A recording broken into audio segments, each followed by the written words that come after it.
Well, hello everybody, and welcome to the Shed of Dread, and welcome to Why We Love Doctor Who, the number 1, where we're talking all things Dalek. As always, I'm joined by John the White, Burrinjaw, and Golden Age Geek. Good afternoon, gentlemen, and how are we today? Good afternoon, Gobby. What an intro! Yeah, Special episode, special intro. That was absolutely fantastic. And, lethal, aren't they, Burrinjaw and Golden Age Geek? You better take their gun sockets off before we get there. yeah. Oh, so guys, let's get to it, shall we? And how is Burrinjaw? How are you today, sir? Oh, great, yeah, absolutely. Actually, sorry, just to plug my own stuff again. The first of the alternate sequel stories that I'm going to be posting later this year is actually a Dalek one. So cool. this is a bit more apt for me. Right. I won't refer to it that much, but just like in terms of what I think, how I think the Daleks should be portrayed. I might mention it a bit, but that's that. Yeah. So I mean, I just couldn't wait. I love the Daleks so much. I had to make them the first ones. So what could be better? Preparing to write a Dalek story than taking part in a massive Dalek loving to remind ourselves of everything we love about both Pepper Potts and Scarrow. And of course, the Daleks were what drew you to Doctor Who, weren't they, Golden?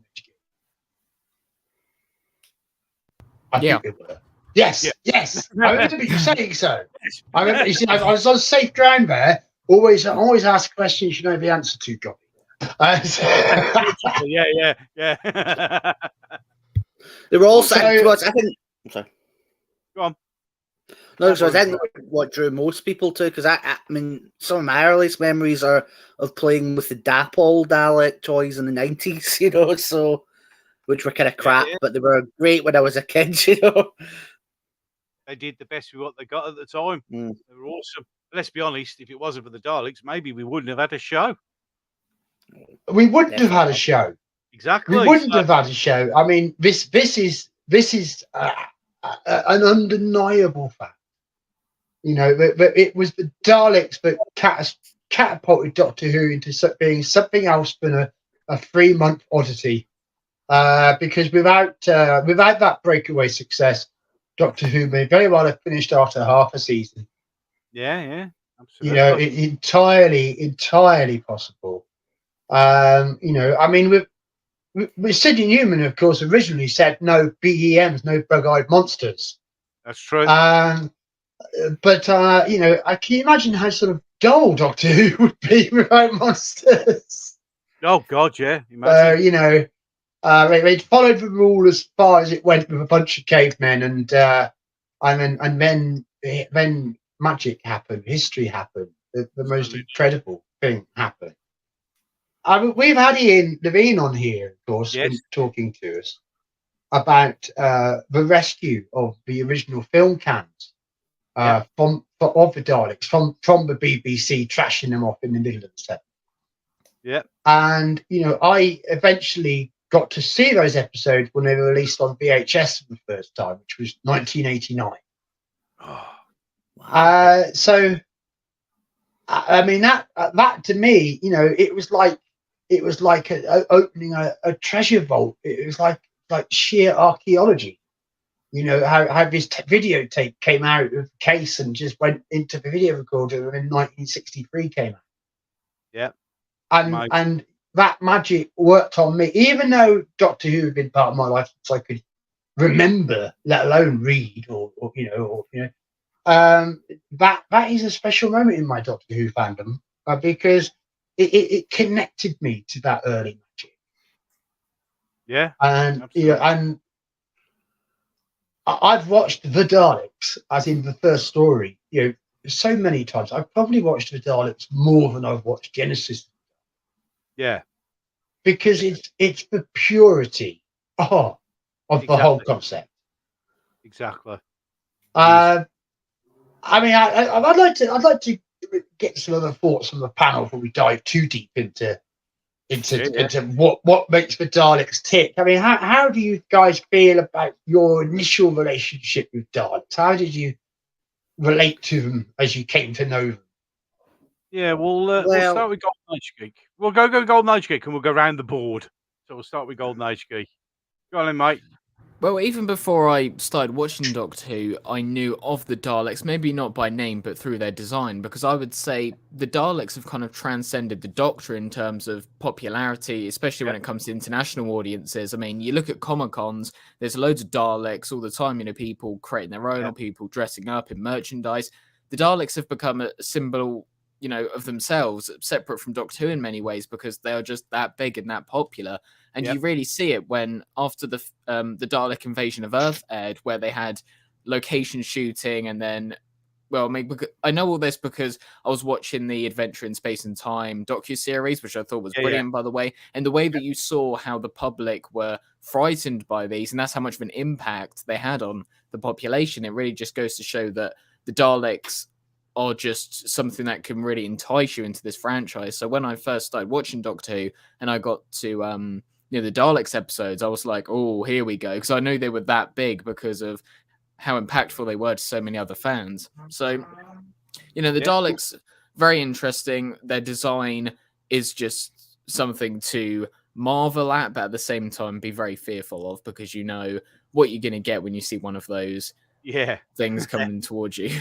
Yes, they're very from Sadako in the comments, but the first Dalek story actually even feels like a surviving relic from a nuclear apocalypse. What a fascinating comment. That's a great way of seeing it. But I mean, I know what he's saying there. I mean, I can. That's a wonderful meta comment. So back to you, Golden Age Geek. Well, no, that's my general thoughts. I'll go in more when we talk about specifics. But in that case, over to you, Bojo. Oh, well, yeah, like I said, I mean, I don't really have as concrete memories of getting into Doctor Who, because I was introduced to it via the video releases in the 90s. And it was just always like a part of my life, to be honest. It was always on in the house. Everybody in the house enjoyed it. So, I don't have quite as clear-cut memories, but I still remember the Daleks being the biggest draw for the show. In fact, I'd say, kind of mirroring what Golden Age Geek said, I'd say that I was more of a Dalek fan than a Doctor Who fan until I was like 10. It's like the Daleks, I like Doctor Who as a whole, but I was just so obsessed with the Daleks. I remember I got dozens and dozens of Dalek toys, and also any like piece of old Dalek spin-off material. I remember I actually got that Terry Nation book that he wrote, although I don't know if he wrote it or if it was ghostwritten in the 70s. Did you guys ever have it when it was out? It had a story called The Secret Invasion that was with some kids that were defeating Daleks. I remember it. I'm trying to think what it was called, though. Was it the Dalek book? It was something as simple as that. It was a paperback. Yeah, I think it was something literally that simple. If I remember. Because I mean, I remember that being out, during around season 17. Yeah. Tom Baker's the Doctor in the cover, so it was definitely during his time. Yeah. Because I also remember that young me was very engaged by hearing the Daleks were coming back, because I thought, oh great, we're going to get epic fight between the Daleks and K9. And I wouldn't really have minded if the Daleks had zapped him. I mean, I would have said fair do if the Daleks killed K9, but it didn't happen. He was taken out by his brain being in the wrong way. Yeah. Wrong, terrible wrong. What does a robot want with laryngitis anyway? Oh, exactly. It was just to get him out of it. Although, contrary to popular belief, it wasn't because Terry Nation hated him. It was apparently just because they thought he was too difficult to use, so they just, wrote him out of that one. It probably made it a heck of a lot easier if Daleks were harder. Yeah, it's true. Because they had to run out, production details. But they had to run all the Daleks on rails to keep the wobble to a minimum. Yeah, so radio control K9 probably not fair by in a quarry, but 1979 me, what was I, 7, 8? Didn't care about that.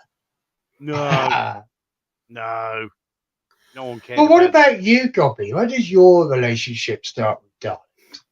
Well, obviously, I started watching Doctor Who when Tom Baker was the Doctor. So I got Genesis and all that sort of stuff. I was as I far remember, I was terrified of the Daleks. Absolutely terrified of them. Excellent. They did. Excellent. They were literally the thing that used to send me scurrying behind the sofa. It was just because of who they are and the way they operate, and they're based purely on, let's be honest, purely on hate. It was just, Well, you know, Genesis as well. The soundtrack is full of these cymbals clashing all the time, isn't it? It's very, it's very unsettling. It's like you expect it to get shot any moment. Any second. So See, here's. Go on then. Oh no! So I was going to say was, unlike you guys, I was never actually scared of the Daleks. I'm not trying to be macho here or anything, because there were plenty of other Doctor Who stories that absolutely terrified me. Like Inferno, I was so scared of Inferno. Yeah. I can remember running out of the room. That's how scared I was of it. I didn't see the end of it till I was like 10. But the Daleks, they never scared me. It wasn't because they weren't effective. It's because I loved them so much. Like I wanted to see Daleks on screen every 2 minutes. I wanted to have as many different coloured Dalek toys as I could. I remember even trying to build my own like Dalek costume. It was crap, but so I think they have a certain charismatic appeal, like say the Joker and Batman. You know, it's like like you can be scared of them, but you can also like really want to see them on screen. Oh yeah, as I got older, I really sort of fell in love with the Daleks because of just what they are. They were awesome in what, you know, they were terrifying, awesome. But also, you know, it was the perfect enemy. Perfect enemy. Look, we've got to pull up Archer Colin here slightly, I'm afraid, Gobby. Daleks had only 2 floors. They couldn't go upstairs or see behind a sofa. Now, this is scurrilous anti-Dalek propaganda. Because clearly Colin has not heard of the wonderful technology of the Dalek hover boot. Yeah, the old hover boot. Yeah, the hover boot. And the hover booting, even in the 90s, even when William Hartnell was still the Doctor. Mm-hmm. So, you know, I mean, of course, they obviously do go upstairs. Yes. Unfortunately, the chase one goes upstairs. Yeah, even then, the chase. It's off screen because they have the budget, but you can see one's clearly meant to have got to the top of the Mary Celeste. There's like a row of stairs in the Daleks. Evil of the Daleks. How else are they getting around that mansion? Mm-hmm. Oh yeah, exactly. Apart from disappearing into the shadows and gliding back out again. Yes. Yeah. Oh no, they're awesome. I love the Daleks. Well, let's try and talk about that first story, because understanding the success of their very first appearance is vital to understand. Yeah. And I mean, I recall the scene from an adventure in Space and Time when Verity Lambert is taking the bus to work on the first Monday morning after the Daleks has gone out. Yeah. And she's absolutely caught up and captivated because the kids are all going, exterminate, exterminate. You know, she's going to the office and she's thinking, shit, but what's something here? And how amazing that must have been, but how starved of something truly imaginative the kids of the time. Well, I mean, you know, but this hit so strongly. You know, I mean, 1963, things were starting to improve. Yeah. But, you know, God, no one had a fun time the last 15 years. No, not really. You know, life was hard going. Money was tight. 60 years. Yeah. You know, yeah, if you look at it that way, absolutely. And money was tight. Things were difficult. Yeah. And yet there's this story taking those most modern of fears, atomic power. Yeah. And putting it at the heart of creating the most monstrous of monsters, but who, for all their terribleness, were also brilliant. Yeah. And inspiring and miraculous. You know, this fascination with the Dalek and the promise of its technology and its science, but that promise being dashed by its cruelty and hate and brutalness. Yeah. And what Terry Nation was telling us about the nature of what causes wars. Yeah. because obviously the Daleks are a metaphor for bad Germans, especially. But for anybody who wants to rule through force, who wants to rule by slaughtering anyone who gets in their way and killing off anyone who doesn't have any value. And that is the Dalek way. But it all started in a way with the arrival of the Doctor bringing a storm into Dalek paradise. Yeah. I mean, you could kind of understand how the Daleks could come on to call the Doctor the oncoming storm, couldn't you? Yeah, yeah. Because they'd had this terrible war. They'd dug themselves up at their bunker. They'd constructed themselves this wonderful, wondrous city on the surface. They'd expanded their numbers until they were legion. And, Skaro must have seemed like their plaything. They must have been having a happy Dalek time. Yeah. But then all of a sudden, the Doctor turns up, his companions wander in and start pushing buttons, trying to loot the Mercury. And then there's a bunch of files wanting to have food. I mean, you can see how they got insecure. Oh, God, yeah. All these people just wandering in from all over the place. Outrageous. Outrageous. So obviously, the only correct course of action was to set off another neutron bomb to clean up the mess properly this time. Yes, indeed. The only way to be sure. But it was the Doctor's machine. He's getting used to the idea of a machine that could take you through time and space. And then that whole of the first episode, that exploring that strange jungle, how could all the trees be turned to be just crumbled to ash? And the strange alienness of the magnetron beast. And then, the real height of the episode, the unveil of the city. Yeah. And all the mystery, the irresistible mystery, because of course the Doctor sabotages his own equipment to make sure he can get down there and doesn't have to just drag these safe space seeking English school teachers off to wherever else they think they should go next. No, he's not having it. He's going to explore. But what a fateful decision that is. I mean, talk about Donna Noble and turn left against turn right. What have the Doctor did? Fuck it, let's go. Yeah, let's just go. You know what I mean? The entire destiny of the universe would have unfolded differently. Oh, it would have. I can kind of see why you might have trouble sleeping at night. Yes, just a little bit. But that's all a bit meta, because no one knew any of that in 1963. It was all very immediate, and it was the mystery of the city. And then they go in and they explore, and it's so strange and big, yet at the same time so empty.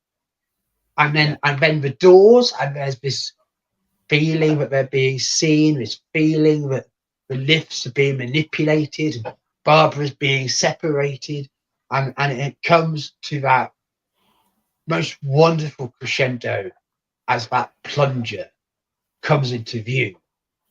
And, the country went nuts. No, just slightly. Just slightly. What the hell was that? But here's where the Daleks really scored, because that question got delivered on big time in part 2. Oh, God, yeah. Massively. And then to come across the strangeness of the Daleks with their angular forms and their smooth domes and their strange sticks and their grating voices and their paralyzing ray guns and their harsh orders and their overwhelming sense of power they projected, and how suddenly, it was bad enough getting outwitted by cavemen the week before, but getting banged up by these Daleks was something else altogether. Oh, yeah. And then the question in the mind, isn't it? The question's there. What's inside that? And then a couple of episodes later, as we mount after Susan's been back and fro to the TARDIS and met the files for the first time and brought back a supply of drugs and all of that going on, and they do the messing about with mud and plumb up the eye stalk, and they get that Dalek out of its casing. And the look on the Doctor and Ian's faces just says it all. Absolutely. But if that wasn't enough, punctuated by that sharp-looking, oozing claw peeking from beneath the edge of the fog cloak. Ooh. Ugh. Send shivers up that spine. Oh god, yeah. And then it all turns into an epic adventure story. Including this terrifically hazardous traveling through these caves and crevasses to come up of a Dalek city from behind, so to speak. Yeah. And a travel through the swamp of mutants. And the ethical dilemmas of should you fight or should you not fight? And, culminating in the Daleks' own power being turned against them to defeat them when their static electricity generate. And it almost seems as if that's it. It almost seems as if that is the end. But as that heartbeat of Scarrow, always there in the background. Yeah. Never count a count out. Amazing. Absolutely amazing. I love it. I thought it was brilliant. I love the Daleks. Absolutely love them. I do have a question about the first story. Do you think the TV version is better than the Peter Cushing first film that they did? Because I know a few people actually prefer the Peter Cushing remake of the first Dalek story. The TV version is far superior. Yeah, the TV version of the first story is vastly superior to the Peter Cushing movie. I think the TV version of the Daleks is one of the greatest sci-fi stories ever made. But I will say that the second, and not to jump ahead, but I think the second Peter Cushing movie is actually a bit better than Dalek Invasion of Earth. A lot of people will go with that. I think extra production values of the second movie and the Earth-based setting, it really paid off for that. Yeah, and it did give the Dalek Invasion the kind of scale that it needed. Because, of course, how else are you going to bring the Daleks back but by bringing them right here and have them turn up out the Thames? It's a good story. Just when you thought it was safe.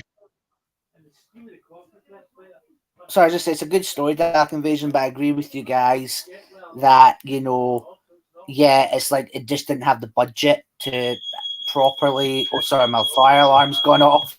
Fire alarm, evacuate the building, fire alarm. we got television going off, we got fire alarms going off. Next thing you know, it'll be a Dalek Invasion crashing through your window. We never decided who was the fire marshal in case of a fire, did we? Sorry, but I was just saying I agree with you that Dalek Invasion of Earth, the TV show, didn't really do that story justice. But that's the thing about the first one. The first one, it didn't actually need a big budget. It's such a tight little atmospheric story that I think the kind of more grandiose setting of the Cushing movie actually works against it a bit because it maybe takes away from that kind of creepy, When I first saw the TV version of Dalek Invasion of Earth, I had a lot of trouble. I found it really was a lot more shonky looking than I had prepared myself for. And I struggled to kind of get past that to see the story underneath. But these days I'm completely changed on it. These days it really absorbs me really easily. And I enjoy it a lot more than I did back then. I suppose I was young, and it's like going backwards into black and white and learning how to appreciate the medium and see past its limitations. But the second story adapted itself much easier for film. I think the reason the first story is weaker as a film is simply because it's such a strong TV script. Yeah. But you just had to chop it too much to get it into a movie format, and too much of value was lost. So it especially the ending is far too abrupt and unsatisfying in the cinema version. But it does look fantastic, and it's colour. Yeah. So, big winners. Yeah. Yeah. Actually, no one ever seems to comment on this, but just a minor inane detail. But they use the music from the film in Planet of the Daleks when the Dalek Supreme first shows up. they actually play the Peter Cushing Dalek theme, which I mean, no one mentions that. Like even in Doctor Who, it was a little cameo by Terry's personal Dalek. That's why. Yeah. It is a movie Dalek, so they obviously, whoever scored that, was that Dudley Simpson? I think it was.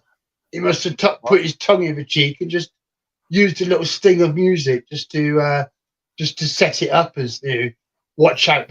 I mean, I love that actually. I love the ending of Planet of the Daleks because it's the way all the other Daleks react. Is watch out, everyone! Big dick gold Daleks turned up.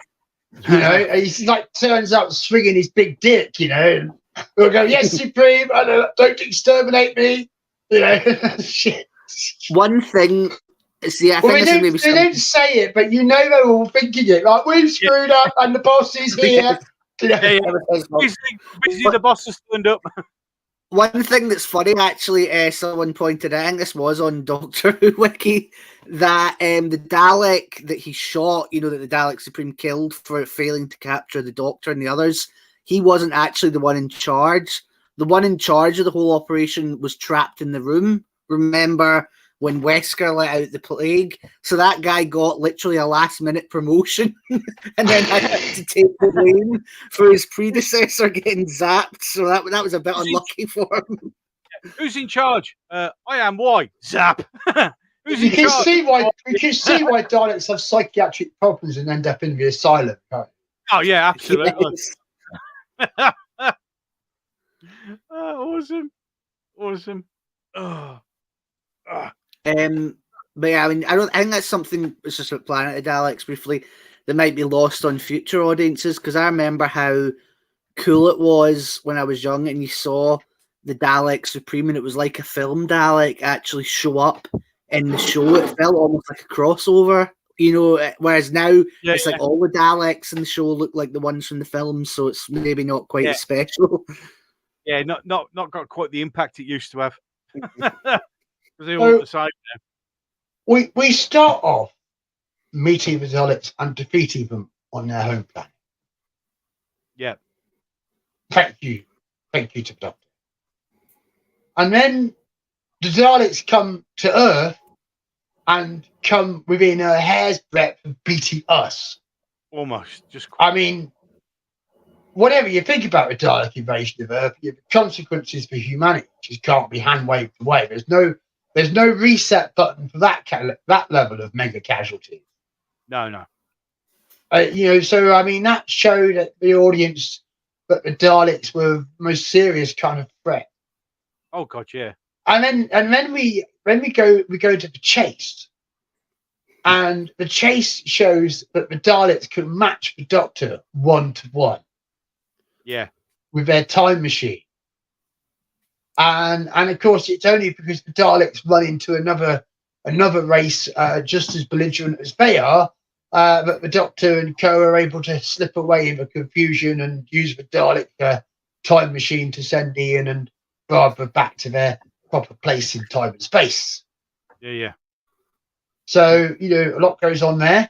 But it's that feeling that the Daleks are part of our world now that the chase is drawing on, and they turn up at the top of the Empire State Building and they turn up in the Hollywood studio and Wax Museum or whatever that was supposed to be. Yes, the Mary Celeste that's a great one. That turn up at Mary Celeste. So there's all that good stuff in there, but it's all building the mystique of the Daleks. Yeah. And then the Daleks do something which no one else has ever did before, and that nobody has ever managed to do since. Carry an episode of Doctor Who completely without the Doctor. Only the Daleks were capable of that feat. Mission to the unknown. And it's a remarkable piece of television, and the reconstruction from a few years back is just delightful. And this is the Daleks as a force in the universe. I mean, at this point, we're really convinced that the Daleks are the baddest of all baddies. Absolutely.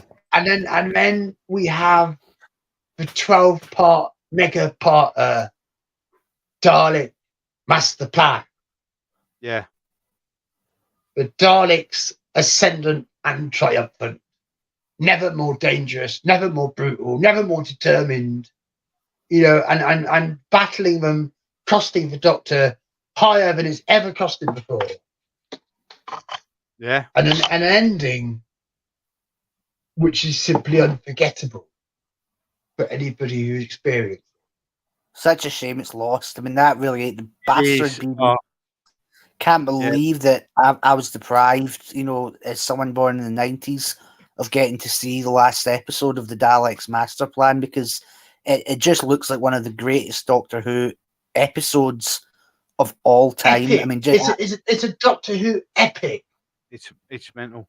Absolutely. It says, I also want to say one thing about Daleks Master Plan. It does say a lot just how huge the Daleks were. Because see, when you look at the viewers for it, it actually remained fairly high right the way through those 12 weeks.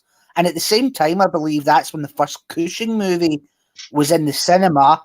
And I think, was that not also when the stage play Curse of the Daleks was also in theaters? So, this is the absolute height of Dalek mania.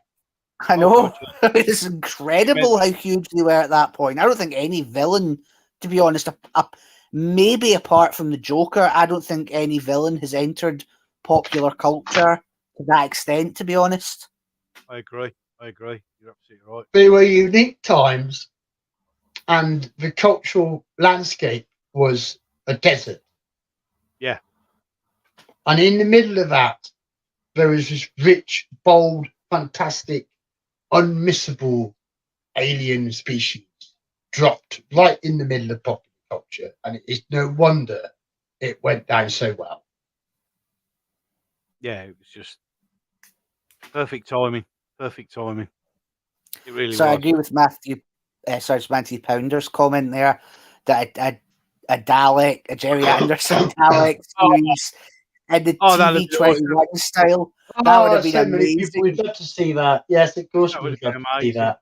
Terry Nation and Jerry Anderson doing a series together with like a cross between Space 1999, Blake 7 and Doctor Who. That would have been just amazing. Well, what if Terry's plan had come through to actually put the Daleks into Blake 7? Yeah. That would have been the best. Because they were at what point they were supposed to be the aliens invading the galaxy at the end of series 2. That's right, yes. It didn't happen, and instead we got the washing up bottle fleet of doom. Yeah, she did. With the supporting aerosol spray cruiser of obliteration, yes. Yes, that's the one. Aerosol spray cruiser of obliteration. That was so bad. Blake 7 would have tied into Doctor Who because I don't think this is ever revealed in the show, but they do mention that the Federation were meant to have emerged from kind of the ruins of a post-apocalyptic Earth, so that could have easily been the Dalek invasion, and that would be quite a nice irony that we became. Yeah, but it's one of the mysteries of Blake 7 is it's never explained what smashed the universe, so the Federation had to try and pick up all the pieces. So I mean, there's a lot you could have dug into with Blake 7 lore. I mean, of course, it's the mystery of the setting. Anyway, we are definitely getting ahead of ourselves talking about Blake 7. But it's awesome. And then following up with the epic struggle and the epic price paid to defeat the Dalek Master Plan. When we next see the Daleks, they show us a completely different side of themselves with the insidious manipulation of the power of the Daleks. We are your servants. We are your servants until we get control of your generator, and then you will be. Well, you know how it goes. Yes. Only the Doctor sees it coming, and nobody even believes the Doctor is the Doctor on this one. But it's often said that, the first 4 episodes of Power, the Daleks are never at their most scheming, and they're never at their most dangerous as to when they're vulnerable. Yeah. I agree. Power of the Daleks, I'll say that's the closest the Daleks have to actually like scaring me, because again, I never find them scary because I enjoy them too much. But with that one, like they're just they really go into how evil they are. Like my favorite bit is when Lesterson tries to reason with them and say that he brought them back, and then they just say coldly, "We know," and they just that's so frightening and brutal. I know, but so there's also another interesting thing this one does, the way it compares the Daleks to humans. I love one scene. It doesn't get talked about much when Bragan forces a Dalek to kill someone, and then the Dalek actually gets quite shocked and just says, "Why do humans kill other humans?" Because that's that's actually at that point they didn't really do as much as we do. Like they're actually united in their cause, whereas like we're just killing each other because of these stupid petty little. So I thought that was quite an interesting twist to actually show that maybe like the spirit of man isn't always better compared to the alien invaders. Yeah. I have very well observed, Jack. I have very well observed, Bojo. And then that's exactly what the Doctor takes away from them next. Their unity. Yeah. Because in Evil of the Daleks, the Doctor and Jamie are completely in the Daleks' power from the very beginning.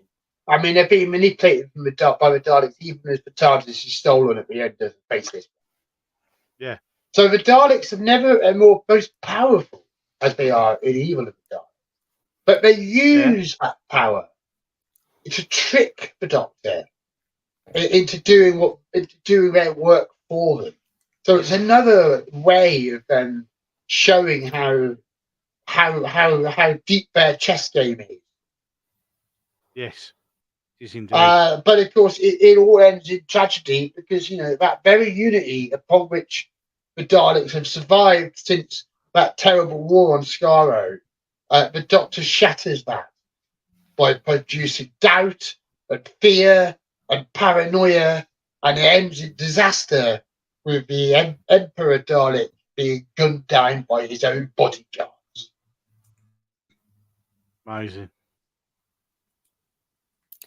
For a 60s budget, and then Terry said, "Right, that's it. I'm taking my ball. You can't play the Daleks no more." Yeah, they're mine. Bye. and that's why, and that's when Doctor Who got its famous Silver Age, or the Cybermen, which we will be discussing next week. Next week, indeed. Next week. Apparently, so just about the Terry Nation thing, it's somewhat of a myth. I mean, you're right. He did try to launch his own Dalek spin-off show, but he said he was okay with them being used again from series 6 onwards. It's only really series 5 that there was a ban.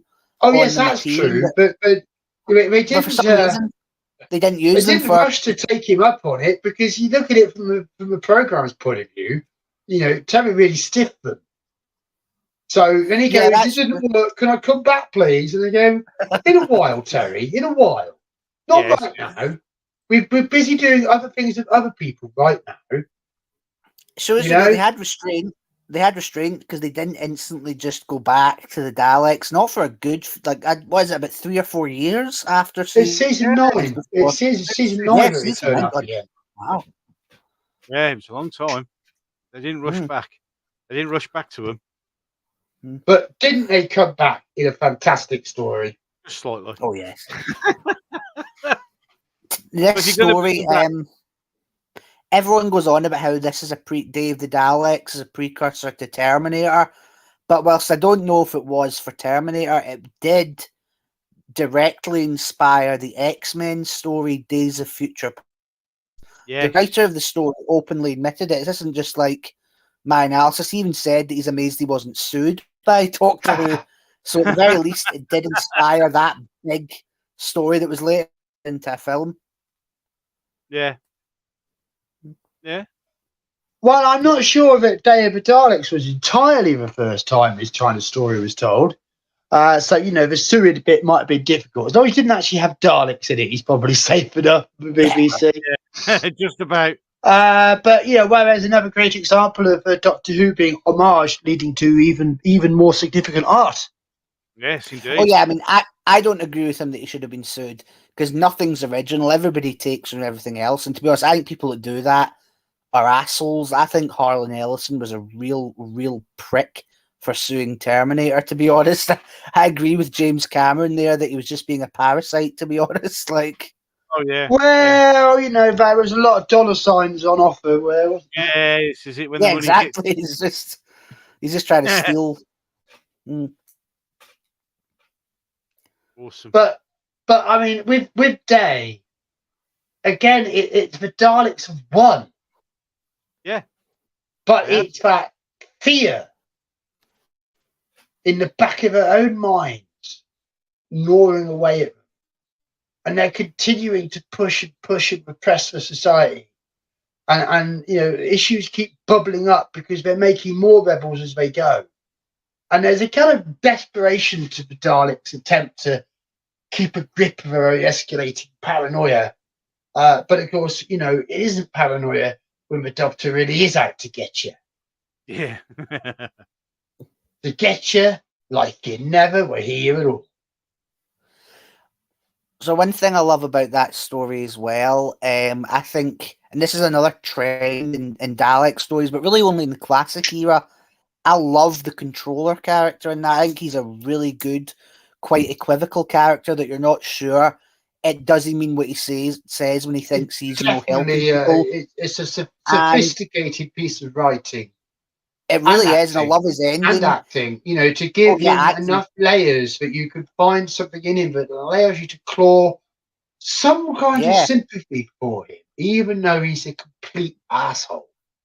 But I mean, he does end up saving the day, because you do have to say, like, had it been, as John Pertwee says, they'd always have found somebody, and had it been the guy that shops him in, he would have taken John Pertwee hostage, whereas that controller let him go. So that was quite a good twist. It was. It showed an altruistic approach to the universe paying back, and it was a very strong moral moment for the Doctor. Oh, I know it was that. It's because he spared him that he was spared, which was nice, But also another thing, as I say, this is a part of a trend I've noticed, that the Daleks tend to always play off of a kind of devious, self-serving human character, and that began with Mavic Chetton. Lesterson was an example of that. Then you had Maxtable in Evil of the Daleks, the controller here. Then there's the Mask. Then there's Galloway in Death to the Daleks, the Scottish guy. And then there's obviously Davros himself. But even with Davros, you get Lytton, you get Mr. Radcliffe. That's a really good dynamic that for some reason the revival just doesn't really bother with. It always worked really well in Classic Who. It tried with the character in Evolution of Daleks, the owner of a building, Mr. Daggeris. Mr. Daggeris. Yes, yes, it was, wasn't it? Yeah, so it did try with him, but I think wasn't there long enough. He wasn't exactly. He was overtaken to become Dalek Sec, so he didn't have enough time to make his own impact. But he was definitely in that kind of relationship. Oh yeah, no, I agree. But it's something that I would like to see come back in. Well, I mean, not now to us because New Who's crap, but it's something that should have come back.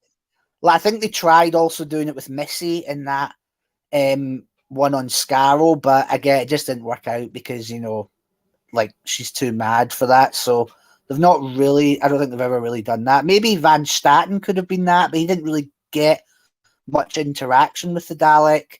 No. So I'd say that the Dalek didn't give a flying fuck about Van Staten, so he had no interest in talking to him. I had interest in exterminating him, but the Doctor, Rose put him off. He was going to do it. He was all ready, but then he felt he couldn't. Yeah. The woman made him feel all funny. Yeah. Oh well, it's Dalek Piper. We can excuse him. Give me orders. This is confusion. This sickness. Oh, go on now. Can you get some chips home? I have hit puberty. What are these funny feelings? What are these feelings? I want to open my casing and close it again. Open my casing and close it again.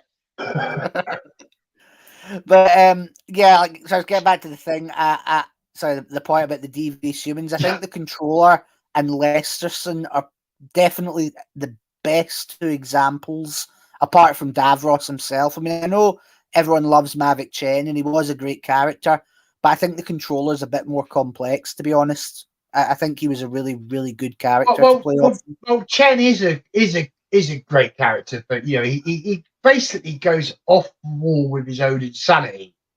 His death, I will say, his death really as good as Davros's in Genesis. The way it's just so. I mean, Mavic Chen's death is as good as that because I know he's so delusional. Like, he's giving them orders and everything, and they're almost just looking at him like, "What the fuck?"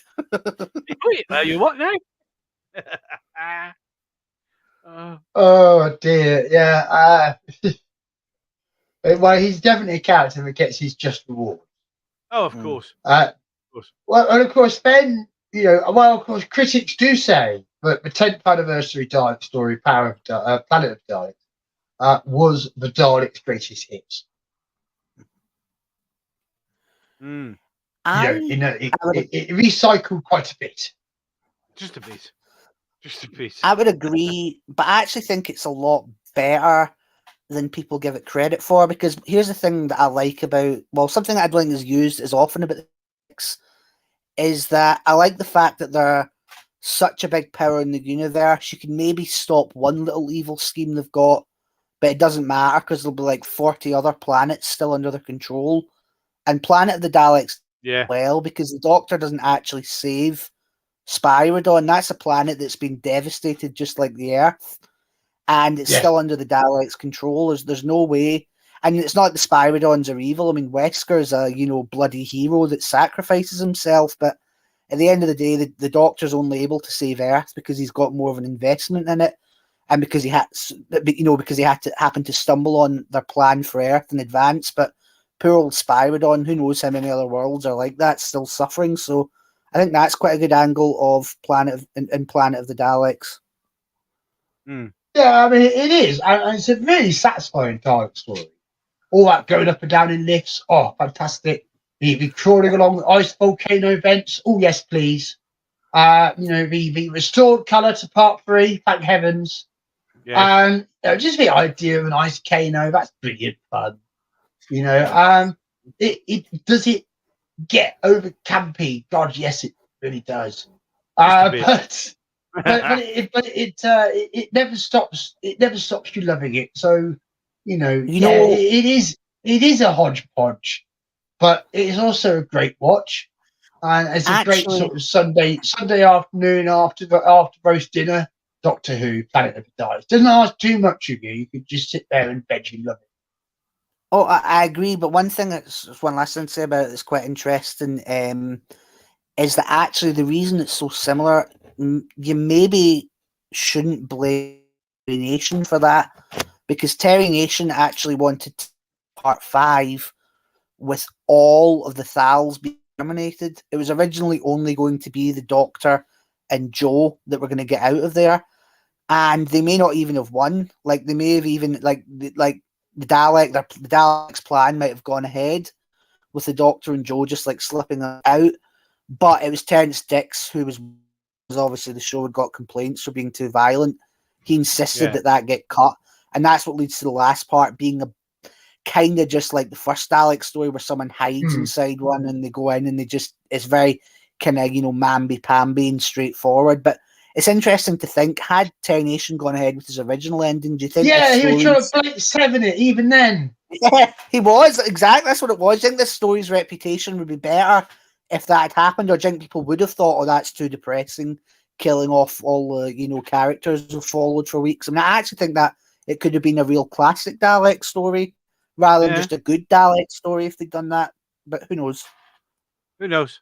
Now, I haven't heard from Golden Age Geek for a little bit, so I want to know his take on Power of Daleks. And what does he love about it? What does that tell him about Daleks? Well, yeah, to be quite honest, when it comes to the classic stories, I have watched them loads, but because it wasn't the thing that I grew up on, it is a little bit harder for me to recall memories. But I can only really just sort of regurgitate what everyone else has said here. To be quite honest, it's been interesting to hear what everyone else has said because when it comes to analyzing the Daleks as villains, each of the stories do provide something extra about them. But one thing I would like to say, because it does link with some of the New Who stories, is that I remember in Into the Dalek when, the 12th Doctor is talking to Rusty, there was a key point they brought up that I don't think we mentioned with the previous stories, is that up until the first Dalek story, the Doctor was kind of just a traveler, wandering about the universe. But the Daleks is what actually gave him a sense of purpose to bring righteousness and justice to the universe.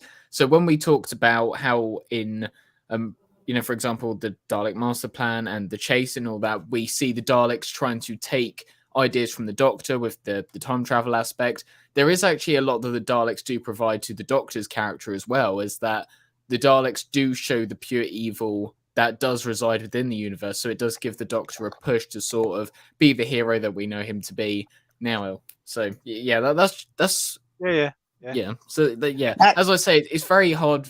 My memories are kind of foggy when it comes to more of the classic episodes. Should we try an episode? Try a question that you might be much better equipped to answer. Which New Who story best sums up the character of Daleks? Ooh. Well, I would say perhaps Dalek, but with that, you kind of need to have a bit of context from the classic era to know about that, because not all of the Daleks, I don't want to really say feelings, but then it kind of is their feelings. The way they approach life and sort of militance they have. Of course, with Dalek, you have the Dalek gaining a bit of humanity and being so disgusted by that, which does perfectly symbolize the Daleks' ignorance to change and anything that is not like them. So I would say on that basis. But as I say, every single episode does, even if it's in a much more subtle way, it does add a lot to the character, because you do have the more sort of more of their wrath being shown when they're unleashing just death and destruction on people when it comes to invasions. But then you do have the more sort of stories which discover and analyze the Dalek ranks and how they all progress in their own sort of little society, as it were. We do see that particularly with the more sort of Davros-centered stories, where you have the Daleks and their leadership and how that contrasts to humanity, that sort of thing. So when it comes to New Who, I would say perhaps Dalek was the best introduction to them. But but no, that's great. That's a perfect answer. Yeah, I think that's a good analysis about how they changed the Doctor, because actually, like when you look at the William Hartnell era, you can kind of chart his development by the Dalek stories perfectly.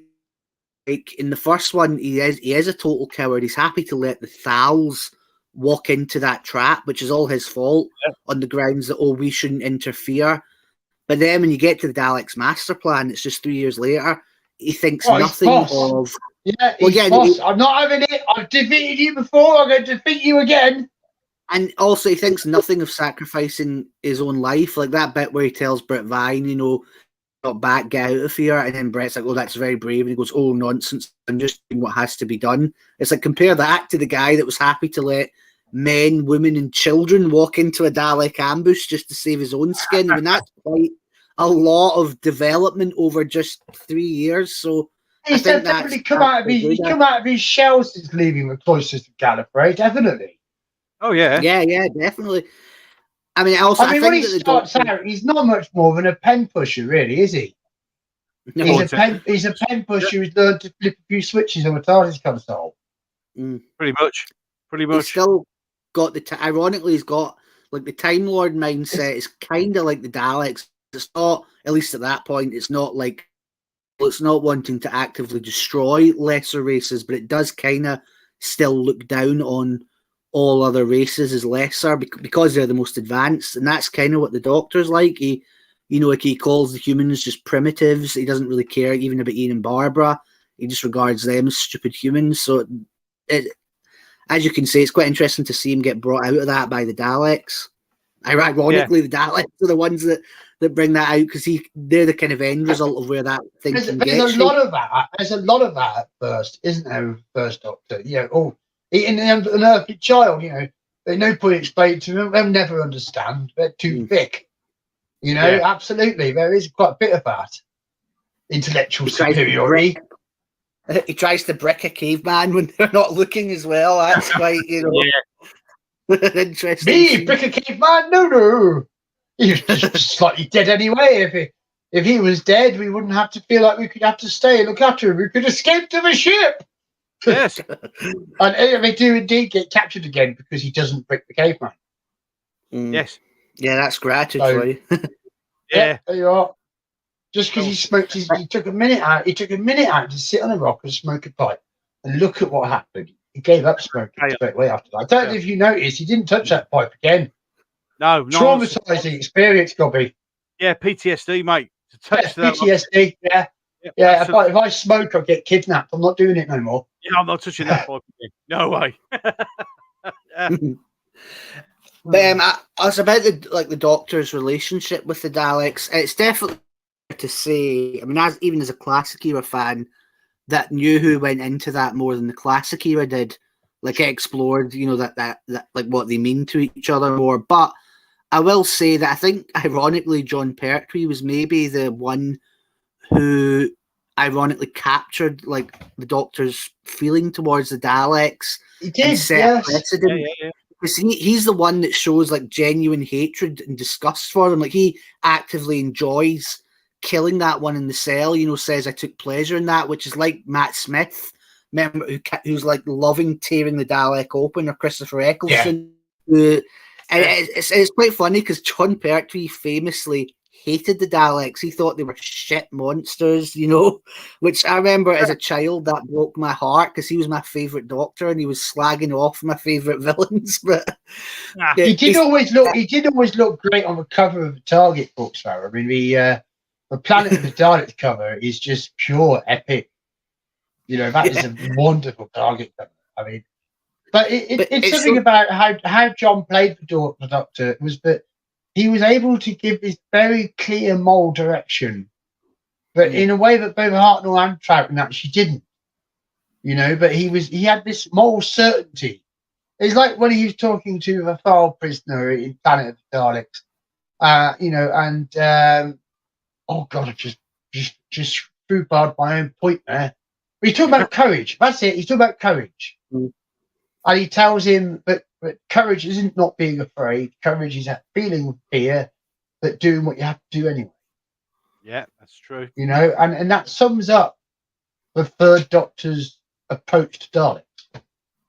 Yeah. Oh, it does. But I think what else I was going to say was I think it's quite good that John Pertwee, whilst he may have hated the Daleks like in real life, I think that as an actor, a lot of people say, oh, he just looked bored in those stories. I don't think he did at all. I think he worked like his disdain for them into his performance. And ironically, I think he's the Doctor that ended up inspiring like how the Doctor reacts to them in the revival more of like. I think that's just as true in Death to the Daleks. Yeah, well, I was going to say exactly in Death to the Daleks because Sadako said I disagree. Sadako was saying that he just was happy at being free from the cell, but I don't think that's true. He says like he enjoyed doing that. And in Death to the Daleks, he's practically giddy when he watches that Dalek get ripped apart by the Root. He's going, oh, yes, sir, great hit and everything. So, there's clearly enjoyment there in getting rid of them that other Doctors didn't quite have. Yeah. Well, I mean, the very next story, the Doctor's conflicted over whether he should do anything to harm the Daleks at all. Yes, indeed. Because Terry came back with a bang and gave us the very beginning of all of it. Genesis of the Daleks. And this is where, of course, Davros emerged. Yeah. And changed the Daleks forever. Did indeed. Absolutely. I mean, what a towering imaginative tour de force Genesis of the Daleks is. Yeah. It's just amazing from start to finish. Yeah. Yes. Yeah. Untouchable. Golden Age Key, have you seen Genesis of the Daleks? I'm assuming you have. Yeah, and I have seen this. I have seen this one. I mean, I have seen all of them. It's just I've only watched through them a few times, so that's why I can remember brief parts. But yeah, if you ever wanted the sort of Nazi Hitler allegory for the Daleks, this one is definitely the one that you go to. I mean, it's dialed up to 9.9, isn't it? You know. Oh yeah. Yeah, there is the famous dilemma of if you knew this like dictator as a child and you had the opportunity to kill them and solve all the wrongs of the future, could you do it? Do you have the right? And that's definitely the big thing that people always refer to when they go back to this episode.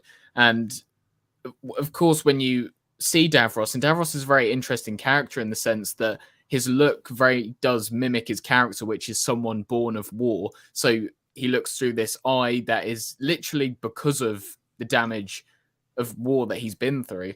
So, again, like with the Daleks, the design very much complements the character.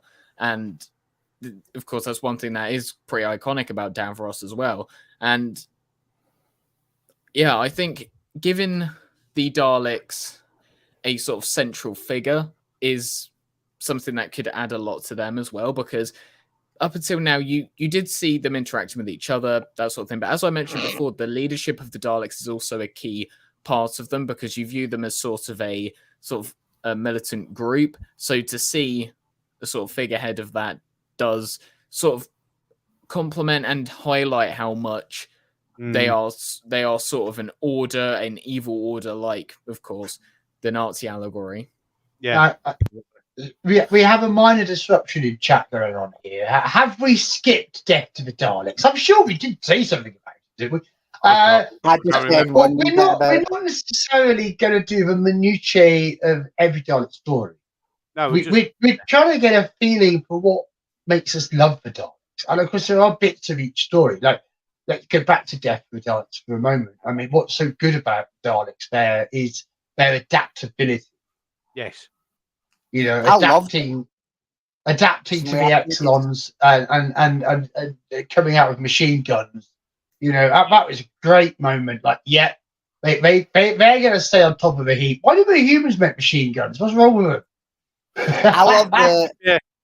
I love the way the Daleks are the only ones to get by the mazes in the city, apart from the Doctor. That I think not since the Chase have they really been shown to be kind of his equals among the Doctor's enemies, that they were able to get through all these things just per.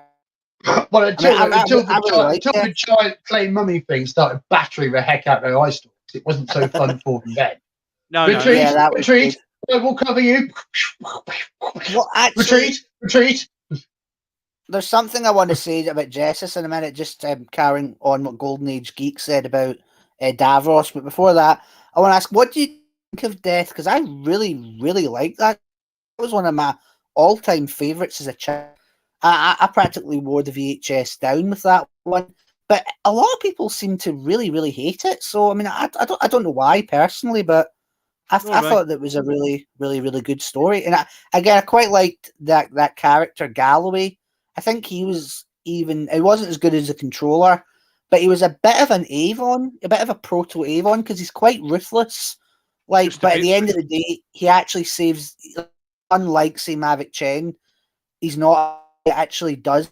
He saves the day because he is trying to do what he thinks is the best mission. He genuinely wants the mission to succeed, but he comes to discover, that he was attracted to the wrong kind of power. Yeah, and of course, he gets his redemption at the end. Quite right too, because that's also telling us something about how standing up to the Daleks can change a character for the better. Yeah, actually, I never even thought of that. I just always thought him as a kind of proto-Avon, but that's true. He's actually quite an unintentional good parallel to the Doctor himself. So I think he's quite a good foil. Yeah, you can't really argue that Avon does what Avon does for anybody else is good.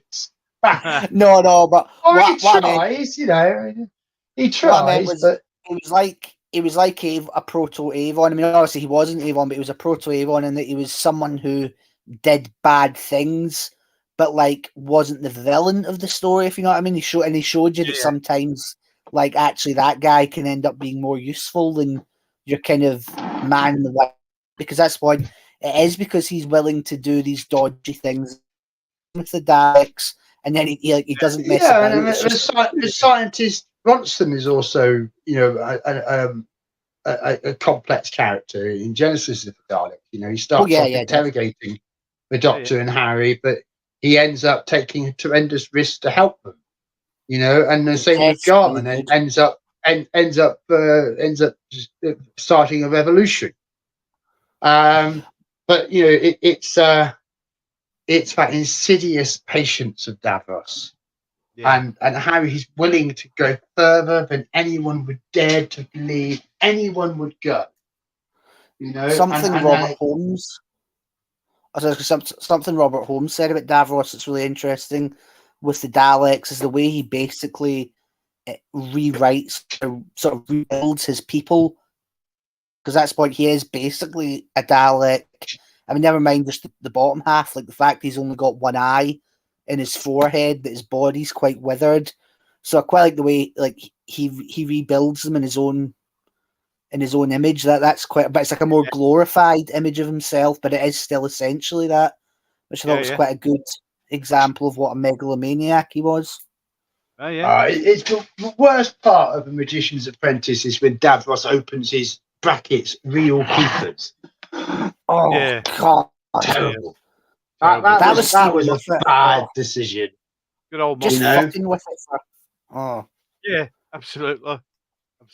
There's a lot of things in New Who that really do make you go, "Oh, that was a bad idea." Yeah,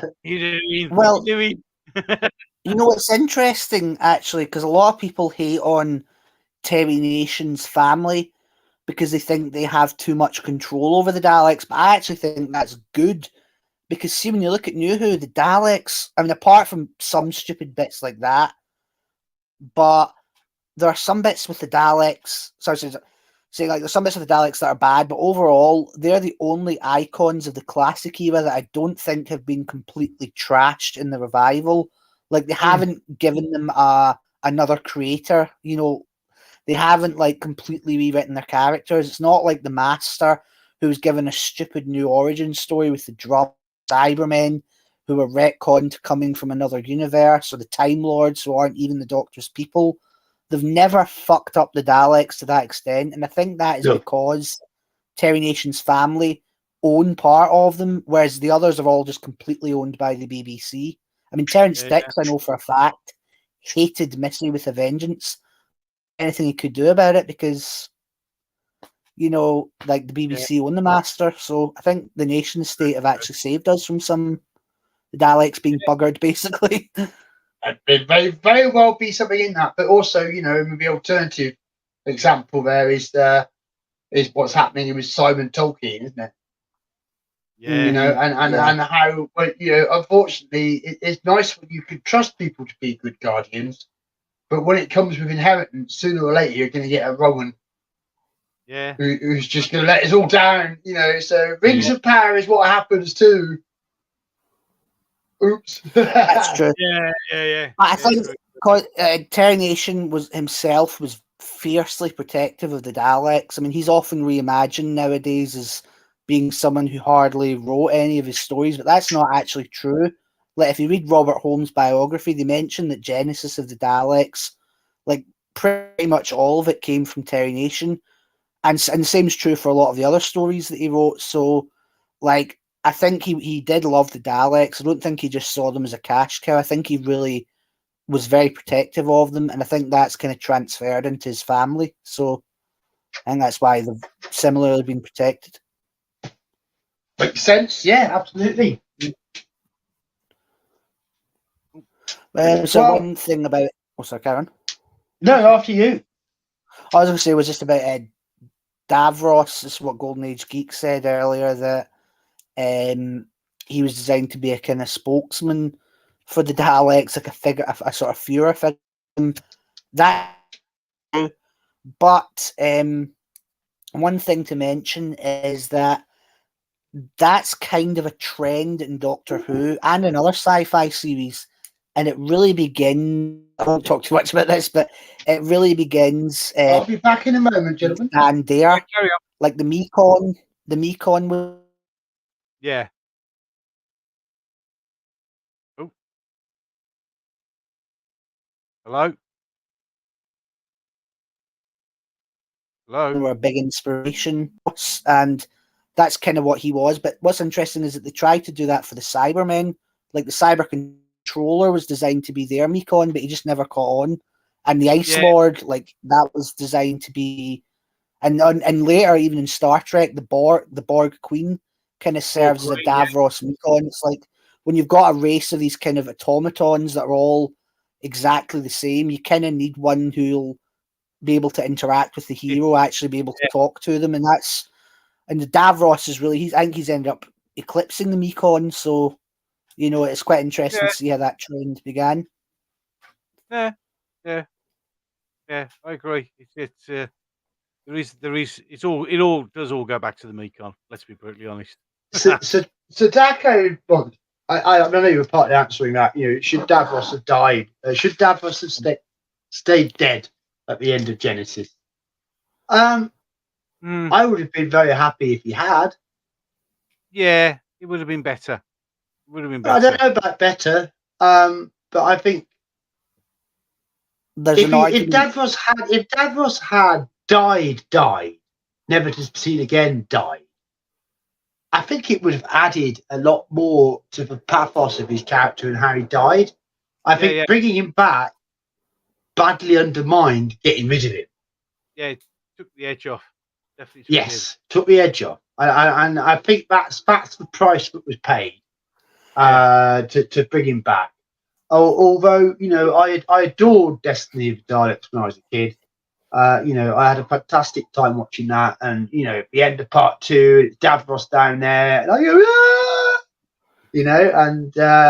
and then him ranting away, getting shoved up the ramps at the start of part 3, and that brilliant scene with the Doctor sort of holding Davros to ransom with the bomb that he's dropped down in front of his chair, that there is great stuff in Destiny, but I would really have missed if it didn't show up again. Although, I mean, Davros' character was kind of whack, and trying to make the Daleks organic, non-organic, that was just really dumb, Terry. No. But those failings apart, it's another classic Termination story. The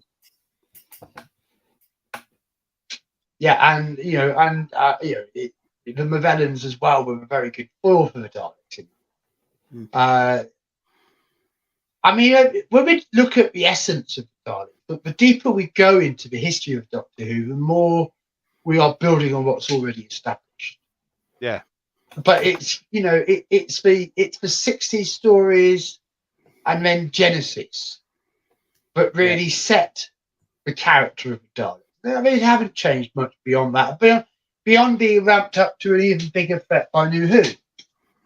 Having revealed their role in the Time War, and the 80s finishes up with the next 3 Dalek stories are actually all cracking good stories. Yeah. They're all good stories. Oh, hang on, that's me again. I may have been right. I'll be back in a moment. No worries. Well, sorry, carry on. Okay, I was going to say, should we see if Golden Age Geek wants to say anything? Because we sat absolutely. Nice and quiet for a while. Carry on. Anything to add, Golden Age Geek? No, as I say, it's just really interesting to hear everyone else. It is, isn't it? Yeah. And when we go down the road of, what if, for example, like Davros died in Genesis, or this and this happened, it does add a lot. And it's that's why I'm pretty excited for what Burrinjoy is going to be doing, because the fact that we're able to analyze these characters, and it does show a good understanding and how a story can add to a character and that sort of thing. So that's what I like. That's why I like having these sort of conversations that we're having, because it's very interesting to just see why these things are great in the first place. Yeah.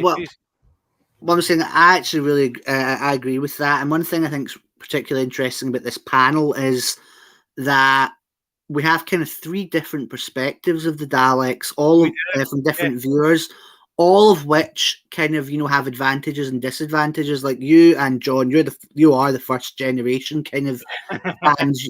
I mean that in the best way. It's like you grew up, you got to see this like when it was on. I mean, I can't imagine how exciting it must have been when you were in the middle of like a 4-part Dalek story. I never had anything like that because so someone in the chat was wondering how old I am. I'm 32. I was born in 1991. So yeah, I never saw anything like that. But at the same time, I think I had a bit of an advantage in that I was able to go back and watch all the Dalek stories or most of them because they were out on video. So I had more kind of the Daleks, ironically, were probably a bigger part of my childhood because I was able to just watch them all the time. And then obviously like with Golden Age Geek, you're a New Who fan. It is interesting hearing like how, you came to them when they were still in popular culture, but they were like also an old kind of classic thing, which neither one of us really had. Like, as I said, my point, they were kind of an old thing of the past. And, obviously, again, whilst they were big, they were still fairly new when Gobby and John first got into the show. So that's quite an interesting 3 generations perspective, I think. We have got quite a spread. I mean, in 1991, when you were born, I was serving in the Gulf. So, wow. just to give you how old I am. I mean, I'm 55. But it's 55 years young, Gobby. Yes. Tell that to me knees. They still think they're 90. Carrying too much stuff on me back. That's the problem. But yeah, that's why this panel. I think this panel's always been great. That we've got that sort of, as you said, those 3 levels where we can see it from 3 different time spans. Just adds to the conversation. It really it's absolutely great.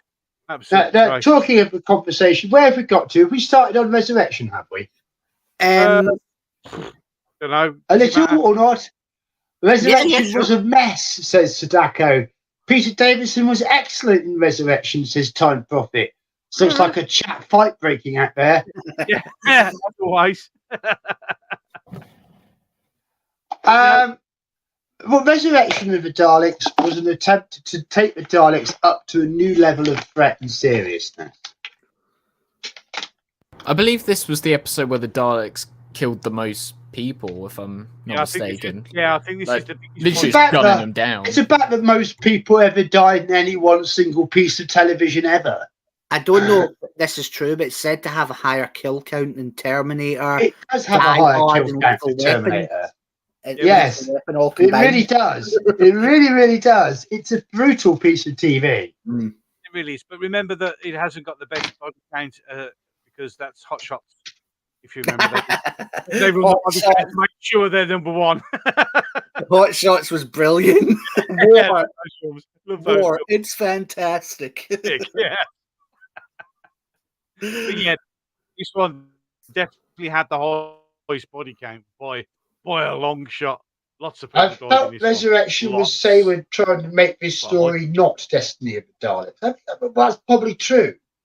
I would say that's definitely true. We wanted to, I mean, we weren't maybe so hot on. By 1984, we'd all got video recorders, but we didn't have copies of Destiny of the Daleks to watch again and again and again. And I think if we had done, we probably would have had a worse opinion of it at the time. Yeah. But because we hadn't really had a chance to re-see it, maybe once or twice on repeat would be about it. We didn't. My young mind anyway didn't really make the connection so obvious when Resurrection was shown. But looking back, it's really obvious how it was trying to ramp the seriousness of the show up. Because the campiness of Destiny of the Daleks was non-sustainable. Although, I mean, this had its space camp in there too, but then it probably gunned them all down. Yeah, it got rid of them quick.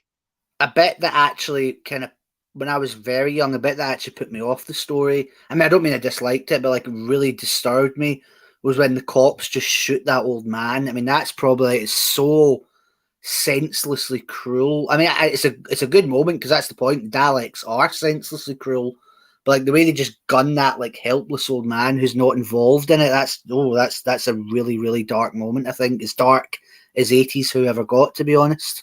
Well, I mean, the thing is with Resurrection is that the Daleks' paranoia is ramped up to such an extreme that they effectively defeat themselves.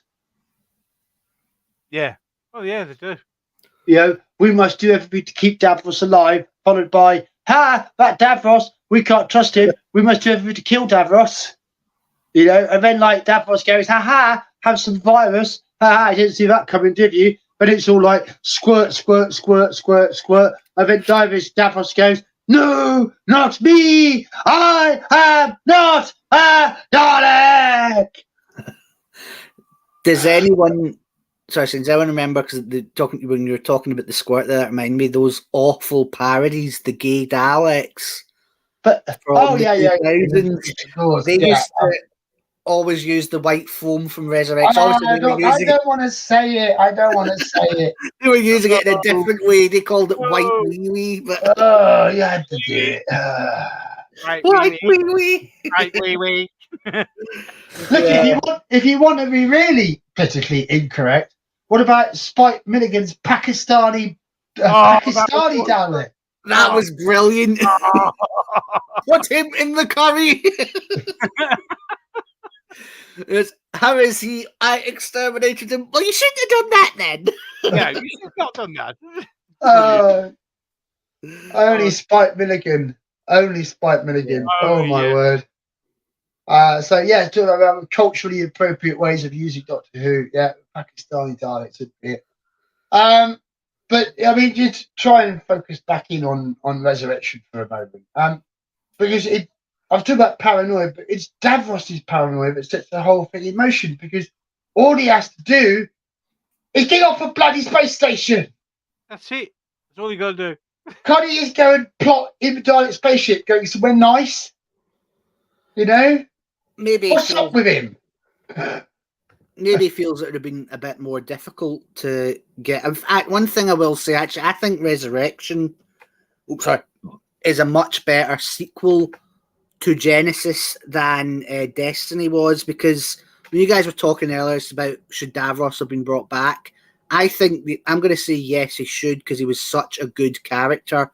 But I think Destiny's the only story, really, and apart from the new ones, where they kind of botch that, because what Sadako said is true. He's just he loses all his complex personality and becomes a Saturday morning cartoon villain.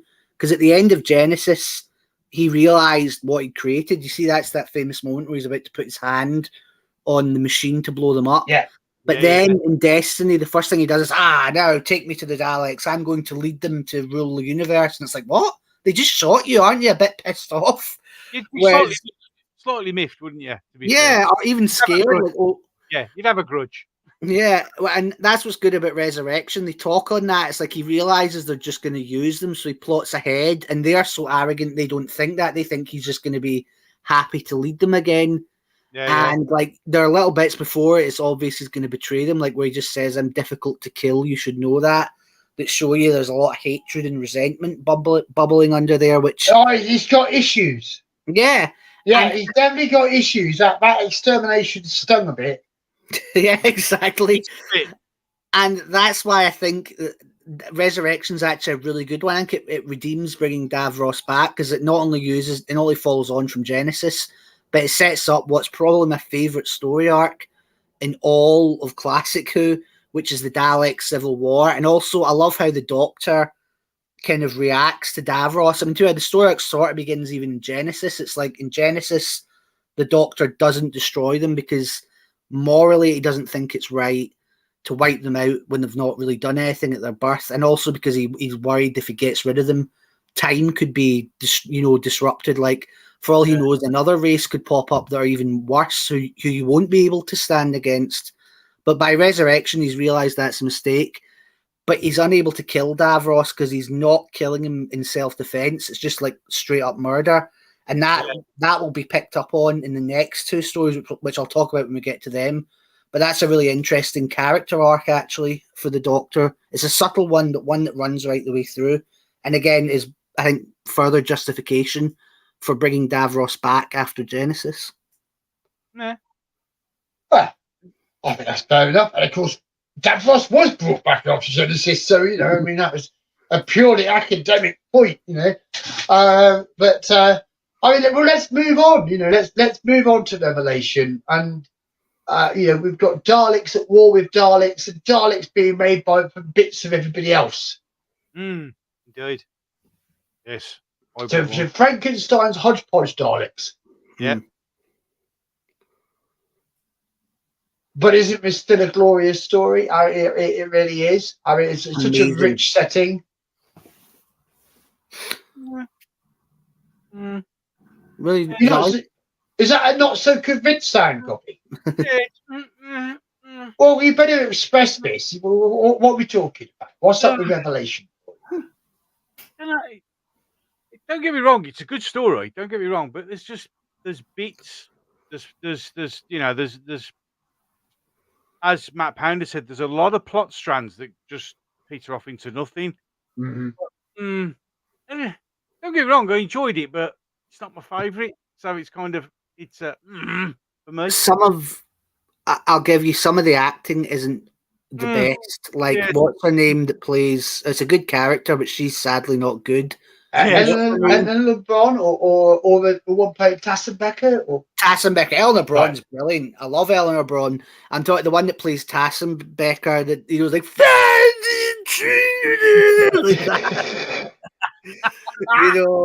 she's not good in that role. I'm sorry. No, not really. Oh dear. Yeah, Jack's right. It's a great story, but it's a bad Dalek story. Yeah, I get that. Kind of agree with that. It's not. It's more of a Davros story than the Daleks. Yes, exactly. It's more Davros centered, isn't it? Now I'm sort of. If I remember quite rightly, I even said that when we did it way back then. I was kind of. Yes, I think you did. I think you did. Yes. I think I was. Yeah, not that impressed. But but that's the whole idea of the show, is to have different opinions and chats about things. Well, at least Revelation brought that dark edge back to the Dalek good and proper. The Stengos head Dalek and the trauma of a father calling on his own daughter to kill him, and her inability to do so, and her getting captured, and then the room blowing up for some strange reason. Never quite made sense, But there's so much rich stuff in there. The Stengos scene is just, sorry to say, I want to back up what you're saying. The Stengos scene is one of the greatest moments of genuine horror in all of Doctor Who. It's just perfect. It is. It's really unsettling. It really is really unsettling. It's that's great. That's just what the story was needed. That dark catacombs and bubbling vats. With brains filling into Daleks. Oh, it's pretty scary. I think Golden Age Geese wanted to say something. But by all means, he should.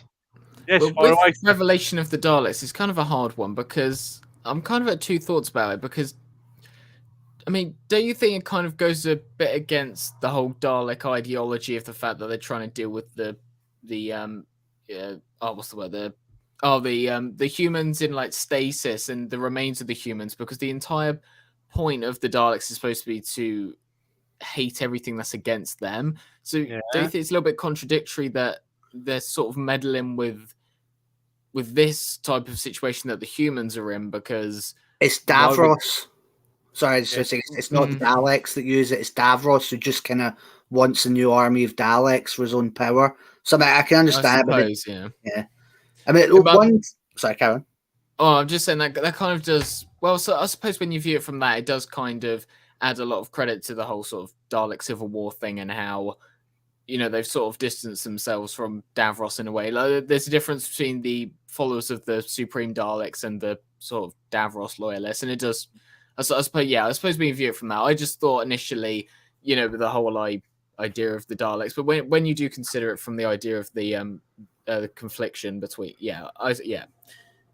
Thanks for clearing that up. It's okay, because there is, you're sort of partially right at the end when the original Daleks show up to capture Davros. They say that they're not going to kill the new human ones that Davros made, they're just going to recondition them to obey the Supreme Dalek, which you could view as being a bit of a contradiction because surely they just want to kill them.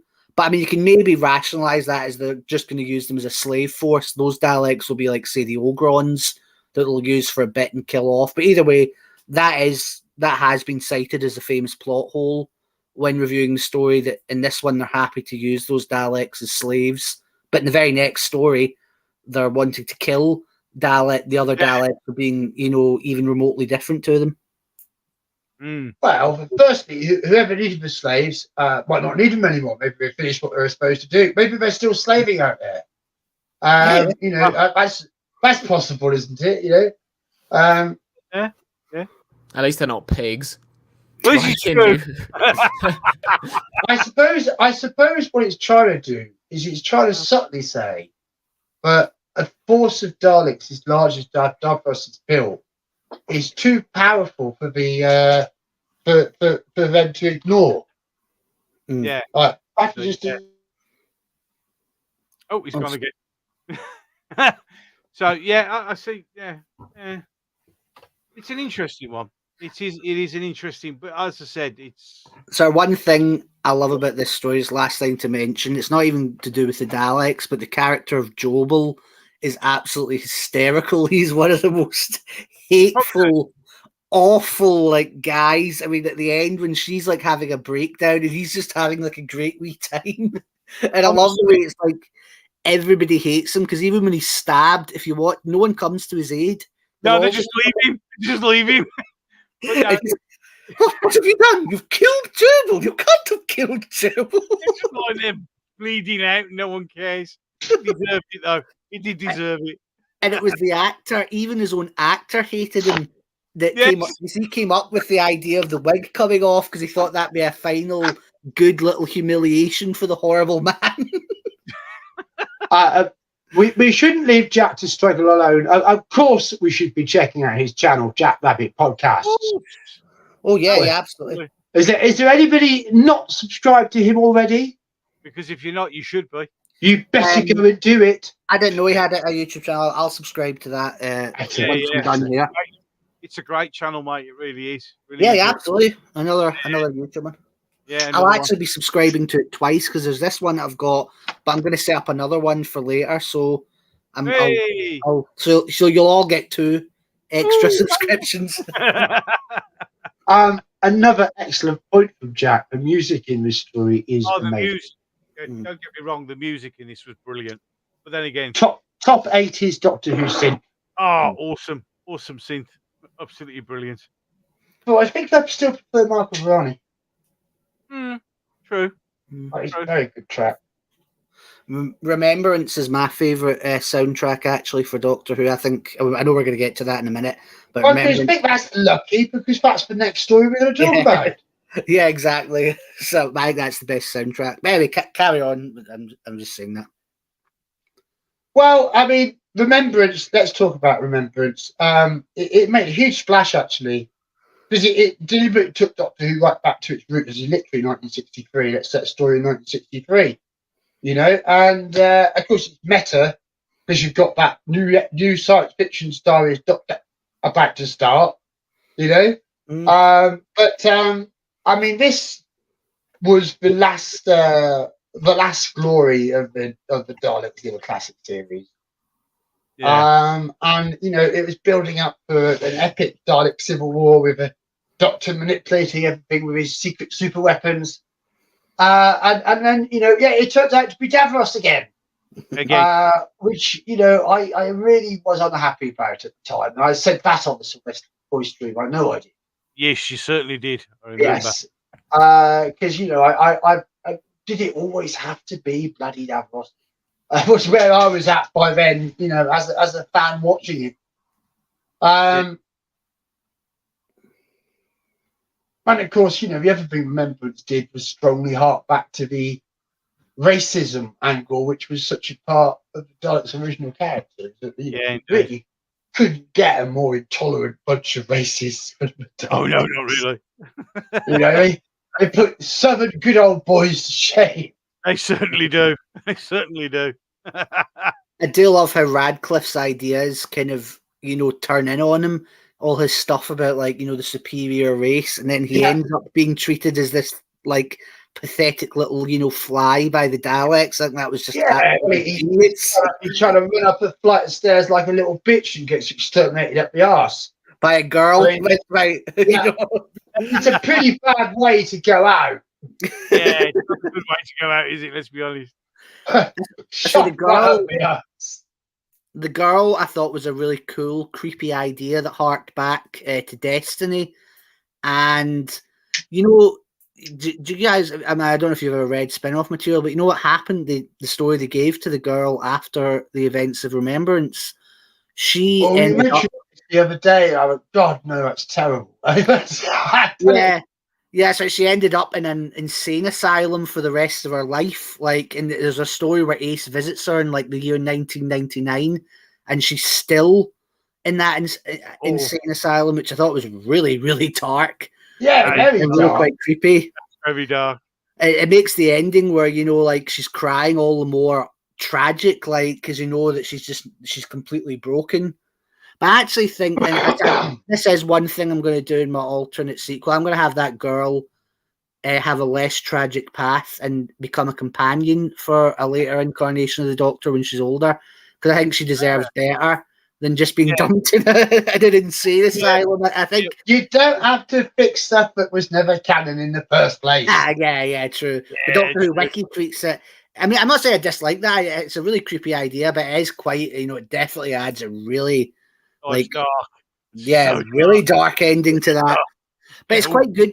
I think it shows you how the Daleks as well just leave such a path of, like, destruction in their wake. It's like that's someone who they just use as a little tool, but like her whole life is completely destroyed by them. That is a really, really, creepy idea, which I quite like.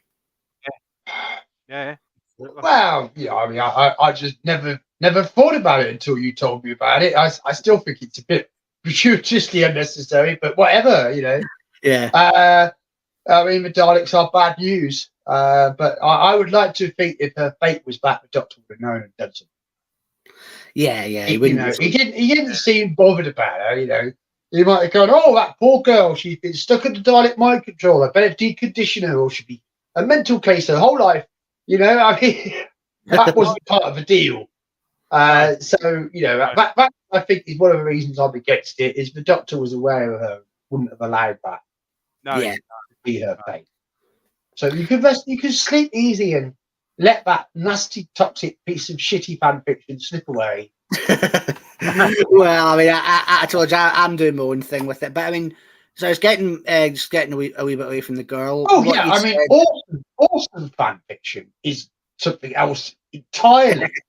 Brilliant, scintillating, wonderful, fascinating, stimulating, invigorating fan fiction, such as your capable. Well, it does okay. You don't have to. It really picked you up there. Yeah, I know. But what I was saying was like another thing. No pressure. Yeah. You better deliver now. Yeah, you've got to deliver now. You better give that young lady a good life, or we'd all want to know why not. But that's what I was saying was like another thing about the story, just something you said earlier, that you were upset about Davros being in it. Upset isn't the word I would use. Pissed off. Okay, pissed off. For fuck's sake! It ruined at the time. It ruined part 4. Really? Well, because I was going to say the opposite. I was enjoying a non-Davros story. I was thinking to myself, the first 3 parts, how great it is to finally have a Dalek story with them out from underneath Davros for once. Well, I can certainly understand that. Part 4 was not the sting I needed. It really wasn't. I mean, I might have sworn at the television, because I was a very judgmental, arrogant prick as a teenager. I'm not going to deny it. It wasn't acceptable. And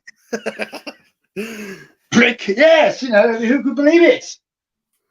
Well, I mean, I can totally understand that perspective, but in this case, I actually think it was a really good kind of. I mean, it wasn't intended to be. It's quite a good finale to the Davros story arc from Classic Who. I will say this though, I have the absolutely reverse opinion of Soul Earth Journey's End. I think that was a brilliant time to bring Davros back. But that was because we'd had several Dalek stories without him. Yes, exactly. No, I mean I can understand that, but it was whilst all that is true. This season 1 Dalek wouldn't have been much good if Davros had just popped up and went, "Oh, it's all right, I'll give you orders." No, I mean that's true. Davros, they have to get everywhere person. Yeah. No. I mean I completely, totally understand that. But I'm just saying, I think that in Remembrance it works quite well because it serves quite a good companion piece to Genesis, because in both stories that's probably the closest he comes to completely destroying the Daleks and Davros.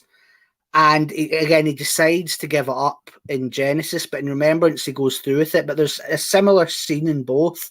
There's the "Have I the Right" scene in Genesis and the cafe scene in Remembrance. Sorry, excuse me, very short. We have another chat challenge.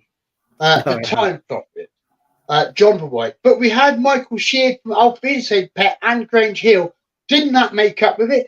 He was, of course, fantastic Time Prophet. But you're overlooking the fact that he was dead before Davros showed up. So he's already done, and he couldn't make up for it once it went wrong, as far as I was concerned. Yeah, it was over then. It was over. Yeah. But anyway, he died like a little bitch too. You know, just grab your ear. He dies like a little bitch in Doctor Who a lot. In Pyramids of Mars, he kind of dies a bit like a bitch. He died completely like a bitch in Pyramids of Mars. So, you know, he went out a bit more like a stupid bitch in Invisible Enemy, because he gets completely trapped and tricked into going to the wrong bit of a doctor's mind, doesn't he? And then gets blobbed by his white blood cells. You know, he got blobbed like a bitch. Yeah. He always has a wee wimpy scream like the no.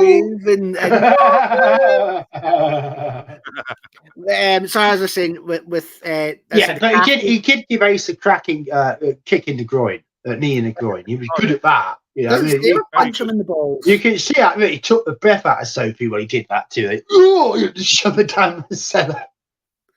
But doesn't Sarah also hit him in the balls? That's maybe his revenge in Pyramids of Mars. Like, yeah. So maybe he's desperate to say, "I'm not getting beaten up by like a 5 foot, woman in this one." So I don't know. That's for 1912. Yeah, I don't know. But so, I was saying about Davros. I thought that like it's quite good the way the Doctor, after having like he's failed to deal with him in all manner of ways up until now. First he decided not to, then he couldn't. Then Colin Baker was ready, but he was a bit arrogant and fell into Davros's trap. And now Sylvester McCoy's kind of ready for him, both morally and practically. And it's also nice the way Davros ends up saying, like, "Have pity on me." Like, this time he's saying it to the Doctor rather than the Daleks. I thought that was quite a nice little call out and quite a nice little twist of irony. So yeah, but you just can't get around a Time Lord in the mood that easily. I have pity for you. So I mean, that's a really great moment. I actually think, what's funny? One thing, it was Stephen. Enjoy this manipulator can write your Jackson Davros. Boom. And strolls off with a guilt-free conscience. Yeah. Well, see, he doesn't completely, because again, the ending of Genesis and Remembrance are quite similar. At the end of Genesis, like, his companion asks him if he did the right thing in sparing them, and he's not sure. And at the end of Remembrance, Ace asks him, like, did we do the right thing? And again, he's not sure. So I think that's it shows you there's no easy answers, even when dealing with something as evil as the Daleks. It's like, you're going to have to do shady things, Yeah, unless he's really sure, he just doesn't want Ace to lose brackets faith in him.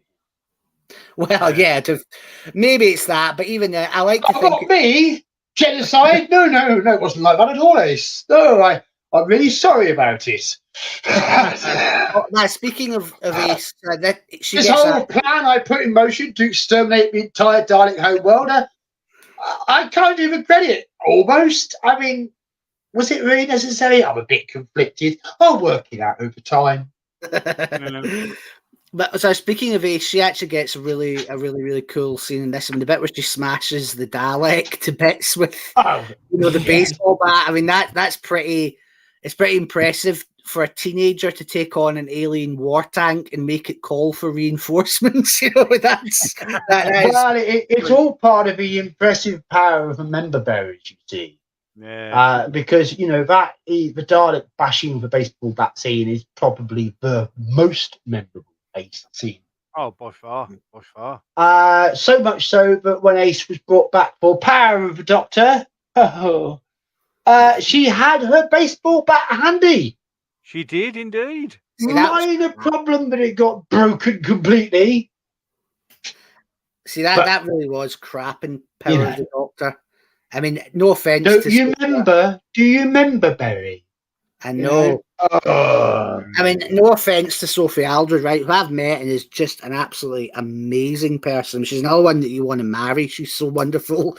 But like bringing her back like 30 years later to reenact the same scene, it almost felt like Al Bundy when he wears his Polk High, like high school football t-shirts. Like, really, are we honestly recreating these exact things from 30 years? It was very simple. Thank you for the check. It was unexpected. Yeah. And obviously that goes for Janet too. All right. Well, look, we have Odysseyed all the way through New Who. Oh, sorry, actually, one thing I'd just like to ask Golden Age Geek. Yeah. Sorry about this. It's just about crack on. Remembrance of the Daleks, because a lot of people say that they feel this story and the McCoy era in general is when Classic Who became most like New Who, and that this was really a kind of crude template for New Who. So I was just wondering, as obviously a big 21st century fan, would you say that about this one, or did you not really think that? I'm just curious. Well, I would say that for many reasons, and when it comes to the McCoy era, I think that McCoy is a very underrated Doctor, because, I mean, he always gets bashed, but I've always found his Doctor to be one of my favourites, especially from the classic era, because of that darkness that he has, and how he is literally like an evil chess player, seeing everyone as a piece on the board that he needs to move to get his, end goal. But with the episode itself and how it relates to New Who, I would say that it is more sort of a... it's got more of a wide concept out there, of course, with the Hand of Omega and how they're doing a whole thing with the destruction of Skaro. That is something that we'd see more sort of nowadays, a big sort of bombastic sort of plot like that. But I mean, again, I still think that it is more sort of how would you say it is still more sort of in that Classic Who style. I wouldn't really say watching it gives me like New Who vibes galore. But I mean, I could see how you could sort of get to that. But just about this episode in particular itself, of course, there are a lot of funny moments in it. I remember when I first watched it and I heard the unlimited ice pudding bit.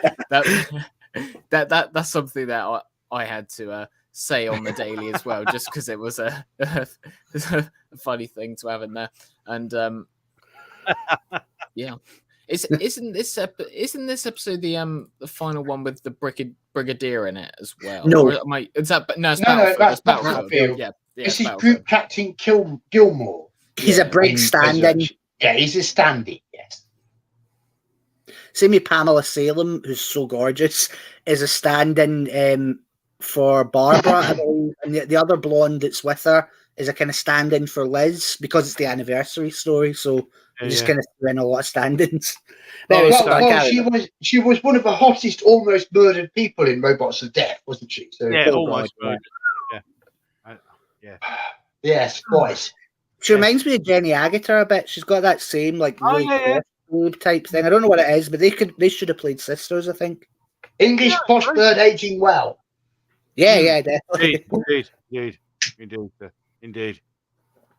Well, what I was going to say is that we have journeyed all the way through New Who, so I think we'll finish here with going through Dalek stories, sort of raise up what we started and this is why we love them. But we have prepared something a little bit special, and we want the chat to join in with this as well, because we put together a series of images to provoke feelings about the Daleks. So I thought we'd run through these and let's see how these all find you. And I'll start with this one, which is from the 1978 or 9 Dalek book, and just utterly absorbed me with this cutaway of a Dalek. So how do people relate to this picture? It's great. I liked it. I like this.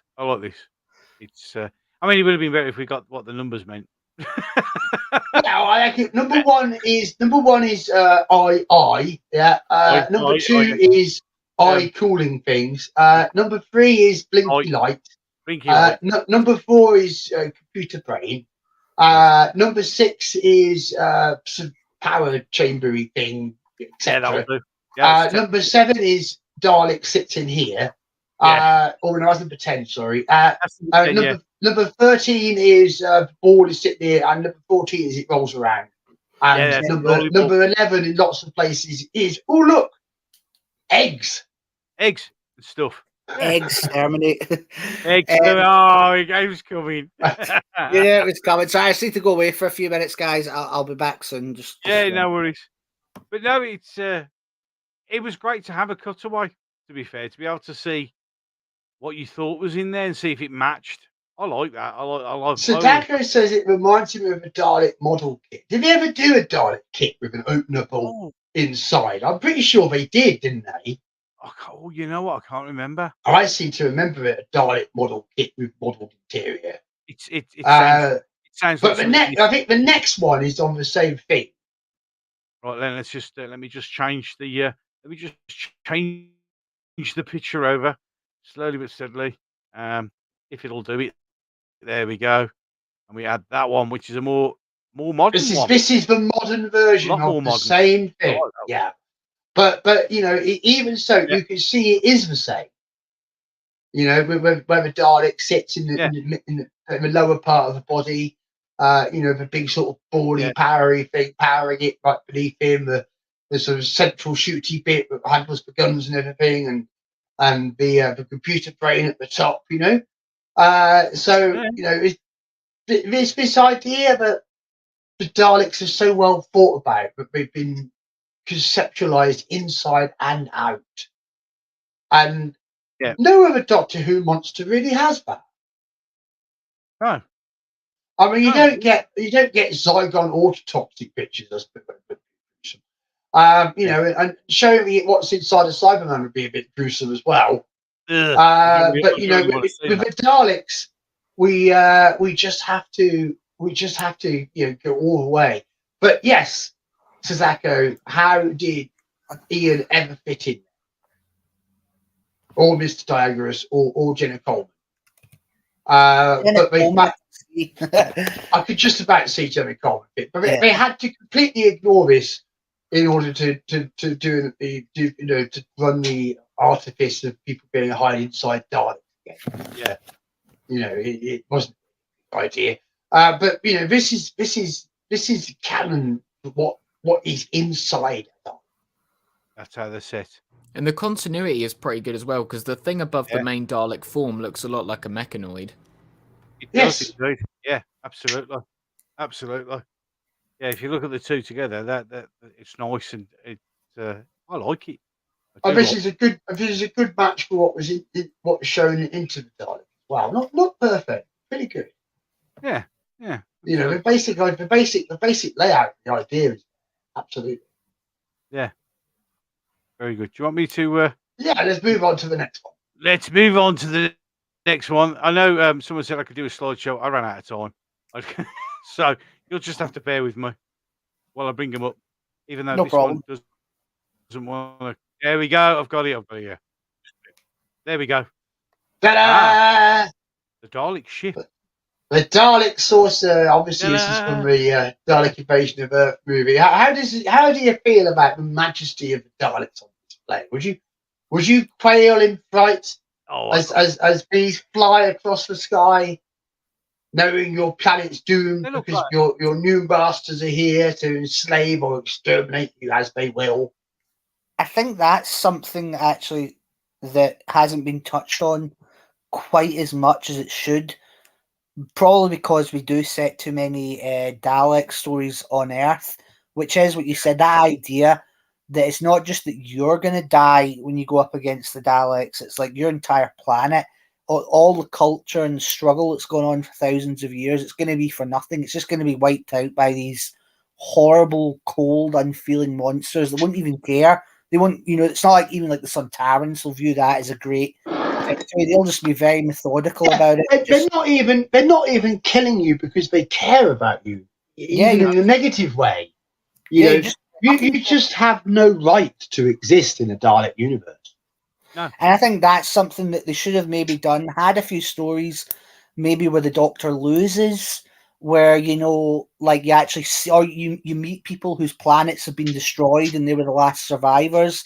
Yeah. But like not the Time War. The Time War's too big a thing. Like just a kind of ordinary planet that's just mastered space travel. I think that would be a cool way of making the Daleks seem scarier. But when you put them up against the Doctor getting caught up in a Dalek war for one system. Yeah, exactly. But when you put them up against humans, I'm not even just talking about on Earth, but like say Earth colonies, like Power of the Daleks, as fabulous as it is, can't quite capture that because if they kill off all the people on this planet, there's still billions of humans around the universe. So I think they should have had them actually commit genocide on screen a lot more often than they did. All right, find us the next one, Gobby. Okay, let's go to the next picture. Oh, you're actually making me work for a living, yeah? I'm afraid so. I'm having to click on stuff. It's terrible. Here we go. Oh, the new one. Yeah, I think it's a bit. But this is what they've become. From that 1960s saucer, this is now the cutting edge of Dalek war technology. And how do we feel about it as a design? I mean, do we feel this is powerful, intimidating, scary as hell? How do we relate to it?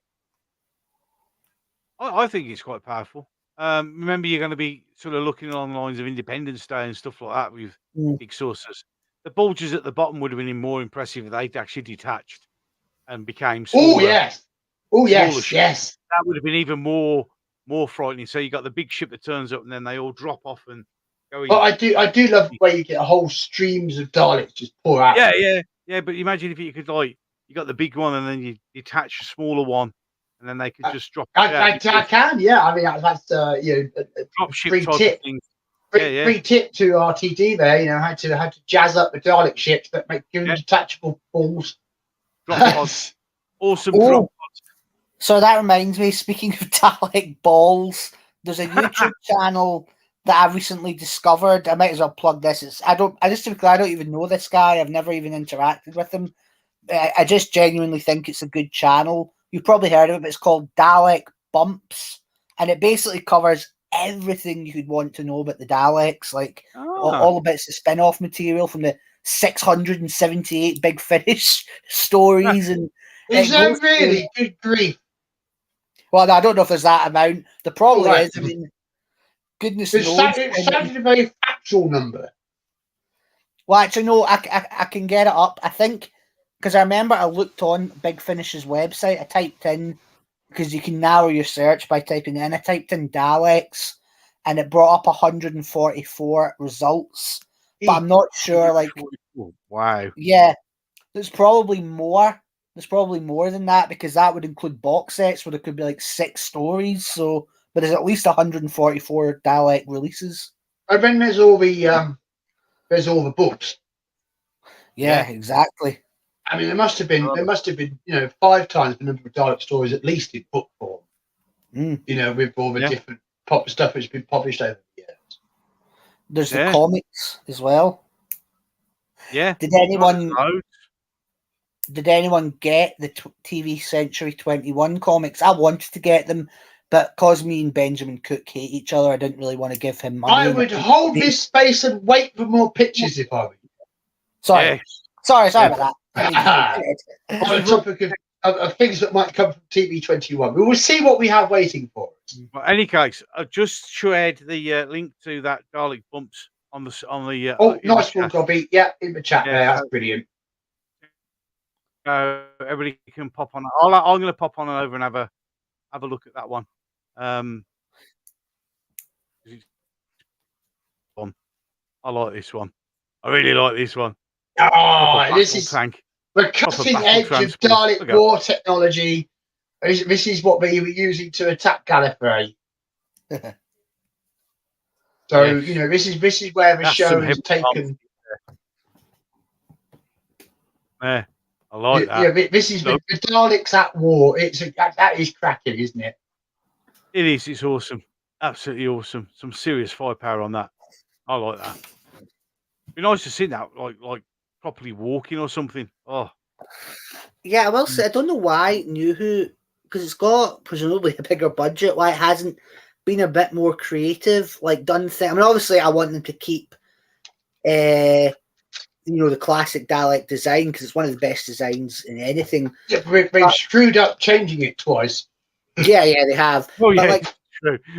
You don't have to change all the Daleks. Like, just come up with a new variant, like the special weapons Dalek. I don't know why they don't do things like that more often. Well, you think a race like the Daleks would have more than? Well, we've had what, 2? You'd expect them to have very specialised units, but the year was 2005. Yeah, and suddenly the Daleks were doomed to always in eternity be exactly the same height as Billy Piper's eye level. Sad blood. Fitzroy crowd again, having to bloody keep Doctor Who in their fucking, stasis or whatever. So I'm just going to get something again. I'll be back in a second. That's all right, no worries. Shall we move on to keep us going? We'll get this moving a bit now. Yeah, I want to hear some Golden Age Geek reacting as well. But with that previous image, I will say that I do understand the valid criticism of the New Who design, but with that particular sort of like Dalek warship, I think it kind of works because it does give the impression of sort of a salvaged, sort of war-torn apocalyptic sort of ship. So I think in that aspect it works quite well. But here we are. This is really cool. This is the 1960s TV comic Dalek Hoverboot. Yes. Even while Hartnell was still the Doctor, the Daleks were swanning around the universe in these, blasting things left, right, and centre. So they had flying platforms to fly on. They did indeed. Looks cool, doesn't it? Looks cool. Time Prophet has a valid criticism of the previous picture. He says this technology is a bit silly. One Dalek could have controlled that. Yeah, but we're going on Cylon territory where they have to have 3 for some unknown reason. Oh yeah, that might be it. Yeah. Let's have 3 Cylons in a Cylon interceptor for no reason. But there you are. One Dalek, one Hoverboot. Yes, it's very clear. That's how it should be. This is pure. This is properly Dalek. Yeah, proper Dalek stuff. So let's get to the next picture. So speaking of Cylons, how do you think the Daleks would hold up? Sorry if this was asked while I was away, but how do you think they'd hold up in a fight with the other classic sci-fi monsters from numerous other franchises? How do you think they'd do? The Daleks kick the Cylons' ass. They're too slow. The Cylons. I think the Daleks would just kick everyone's ass. Well, I would argue that they did already because see in Journey's End. Right, as we know, they destroyed every universe until Billy Piper went back and initiated the events that stopped them. Now, according to a Doctor Who comic, the Star Trek universe is an alternate reality to Doctor Who. So that means in that timeline, the Daleks must have blown up the entire Star Trek universe. So they took out the Borg, the Klingons. Well, what it really means is that Titan Comics had the license to both Doctor Who and Star Trek. So they did a crossover. That's what it really means. Because We're off in the wild woods of not canon. Well, they never say what is and isn't canon. So if you want to take it that way, that means then, and also on top of that, there's another spin-off comic that reveals that the Marvel universe is an alternate reality to the Doctor Who one. So that means in Journey's End, the Marvel universe is an alternate reality to itself a billion times over. I mean, that's the problem with these reality things. They get a bit overmuch. They do, but the point is, you can see that if you technically take these things, and that means the Daleks and Journey's End, at the very least, already whooped all the Star Trek aliens and all the Marvel aliens like Thanos. But here we are, Dalek paradise. There it is. Before some pesky aliens came along and poked him with a stick. Yes, yes. Should have been left alone. Should have been left alone. I mean, this image. How do we feel about this image? Great model, considering the time. It's incredibly detailed. Yeah, it is. For when it was done, the budget and everything else. It is a inspired piece of design, which sells the setting brilliantly. I mean, this does a very great deal of work. This shot. Yeah, it's really music. So I mean, the unsung hero, really. Yeah, absolutely, absolutely. Yeah, it's just an amazing model. That is, you know, when you look at this, you know, the time it was set, and that's great detail. That is really gone to town. I mean, it's so evocative, and the music, the boom, the significance as the crew looks out over this for the first time. And there's another shot where you have them against the sort of bit of studio cliff, giving it even more proportion. You know, because it's. I'm not quite sure how this was done, if it was a mirror shot, but it's very good. There's one shot from the first Daleks. I mean, everyone always goes on about Richard Mark. Sorry, I was interrupting. I'll say there's one shot from the first Daleks, so everyone always goes on about Richard. So everyone's going about Richard Martin being a dreadful director, but there's actually one shot that I think he really does brilliantly in the Daleks when they're sort of coming out the walls against that Thal, who's, you know, think he can talk it over with them. I love the way like they just slowly advance on him to that music. It really is. It's one of the most effective Dalek scenes, I think, in any era of Doctor. Absolutely. So now when they are like coming out of the wall, it looks like they're part of the city. Oh yeah. Well, perhaps they are. Well, that's a testament to the whole power of the design. You know, and Raymond Kusick, of course. You know, it was a combination of factors that came together to create unforgettable brilliance. Yeah, it was. Absolutely. And I'll tell you something else, gentlemen. Yes. The day is fast approaching when we will have the Daleks colorized. Yes. I mean, we've had this debate a number of times over the years. But whatever people feel, it's absolutely coming. Oh yeah. And it's confirmed that we will have at least an Earthly Child colorized for the 60th. Oh, that'd be nice. Well, we know what comes next. And yes, the modern evolution of the same, which I find very in keeping. And I did love it when all the Daleks are rising above it, like a swarm of hornets. Yeah, absolutely. I mean, this was very evocative stuff. This was great design. Yeah. Just a shame about the Magician's Apprentice and, you know, the Witch's Familiar. Like, yeah, nice design. Shame about the story, but that's Doctor Who for you. Yeah. I mean, we went over this, that, like, the aesthetic for that Peter Capaldi two-parter was brilliant. And it's the only thing that can, at times, lure you into thinking, oh, this is actually watchable. But no, the story was just too crap. And the Daleks were literally covered in crap by the end of it. So.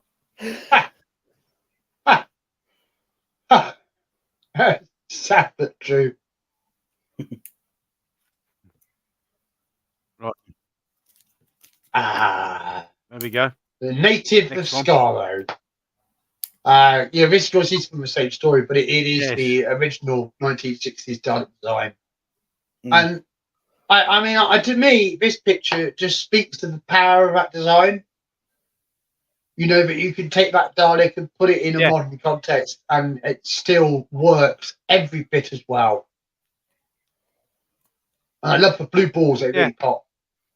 But you know, just Daleks. Yeah, proper Daleks. The thing is, you look at that, and they've not really changed that much. I know they've tweaked them a bit, but that look, it's a Dalek is a Dalek. It just looks awesome. Right, let's get the next picture up. As we're slowly chugging on with time. Oh, another great model. Love this one. Look at that. Look at that. This is the Dalek city from Evil of the Daleks. Yes. So this is Dalek civilization at its height before the Doctor brings it crashing down.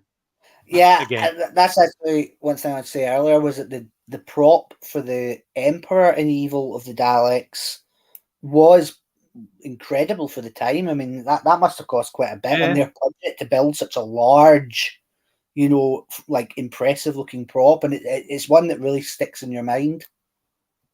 Absolutely. I mean, it made such an impact that that story was not forgotten, despite almost nothing existing from it for ages. That's right. It does look like a giant factory. It looks like the conveyor belts going into the centre. Does look like well, there's an interesting theme with Daleks, of course. Conveyor belt manufacturer of Daleks. We'll get to that. Yes, indeed. Right then, so let's get the next picture up.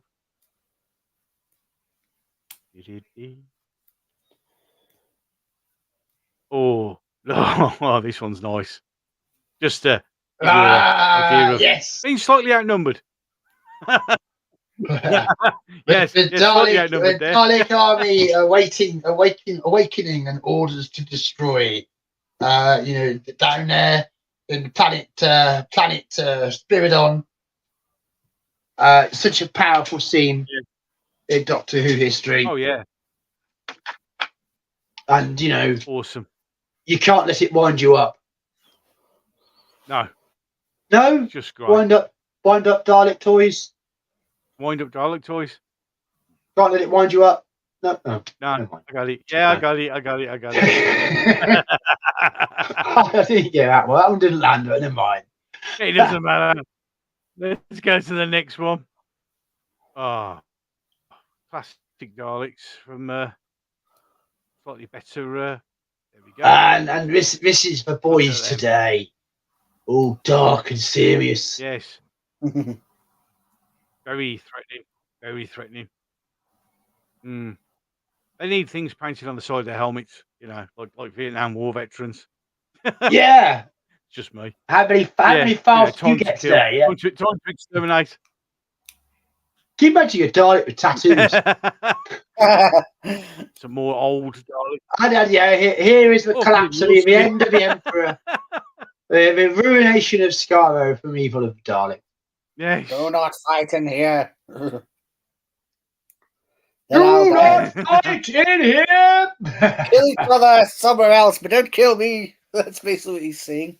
Yes, leave me alone. No, not me. No, somebody else. No, not me. Fair play. He knows who he's dealing with. Kind of similar fate to Davros in a way. Yes, it was actually. Yes.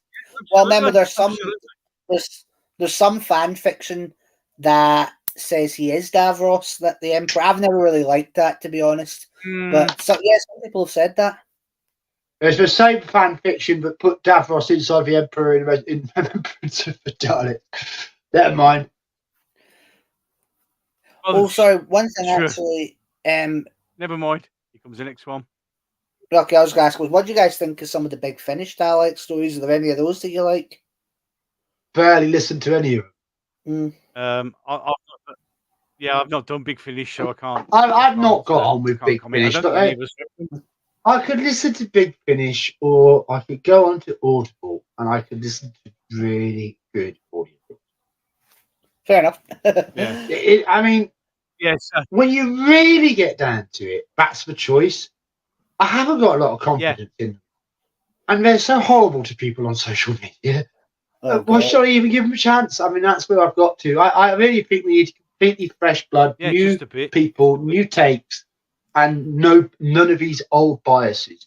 And here we are. Talk about Dalek purity, right back in it. How do we all feel about this one? Oh, well. Nice shiny Daleks. Oh, They're very yeah, shiny in this. definitely. Brilliant. Very gloss painted ones, these.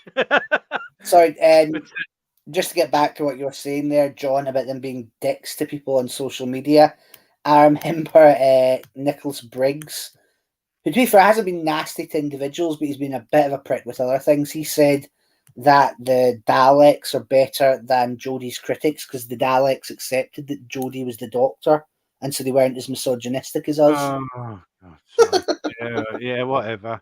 It just goes to show how insane these people are, because if they know anything about like Daleks, they wouldn't be saying that. They know the sort of implications that has, but of course these people are just insane. Modern Daleks are feminists. Yeah, of course they are. Yeah. To be fair, they are. They are as hysterical as some feminists. I'll give them that. You'll see some article from. There is that.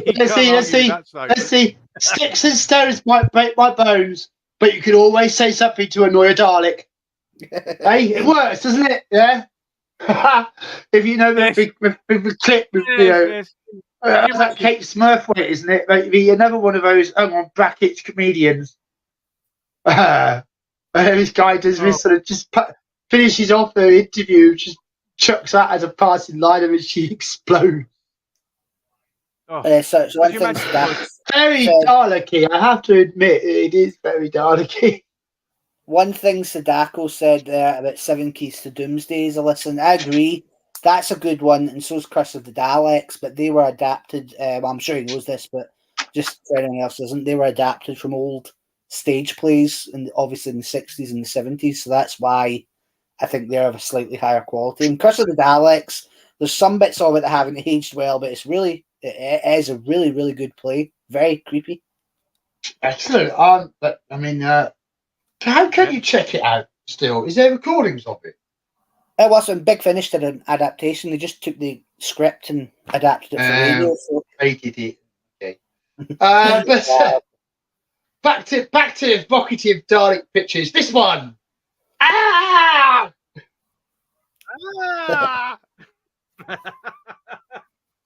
That's what you have to say about that one, really.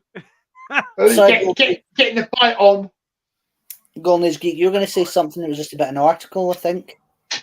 No, I was going to just make a joke saying you'll see an article from Screen Rant saying the Daleks were always progressive, and that's a good thing.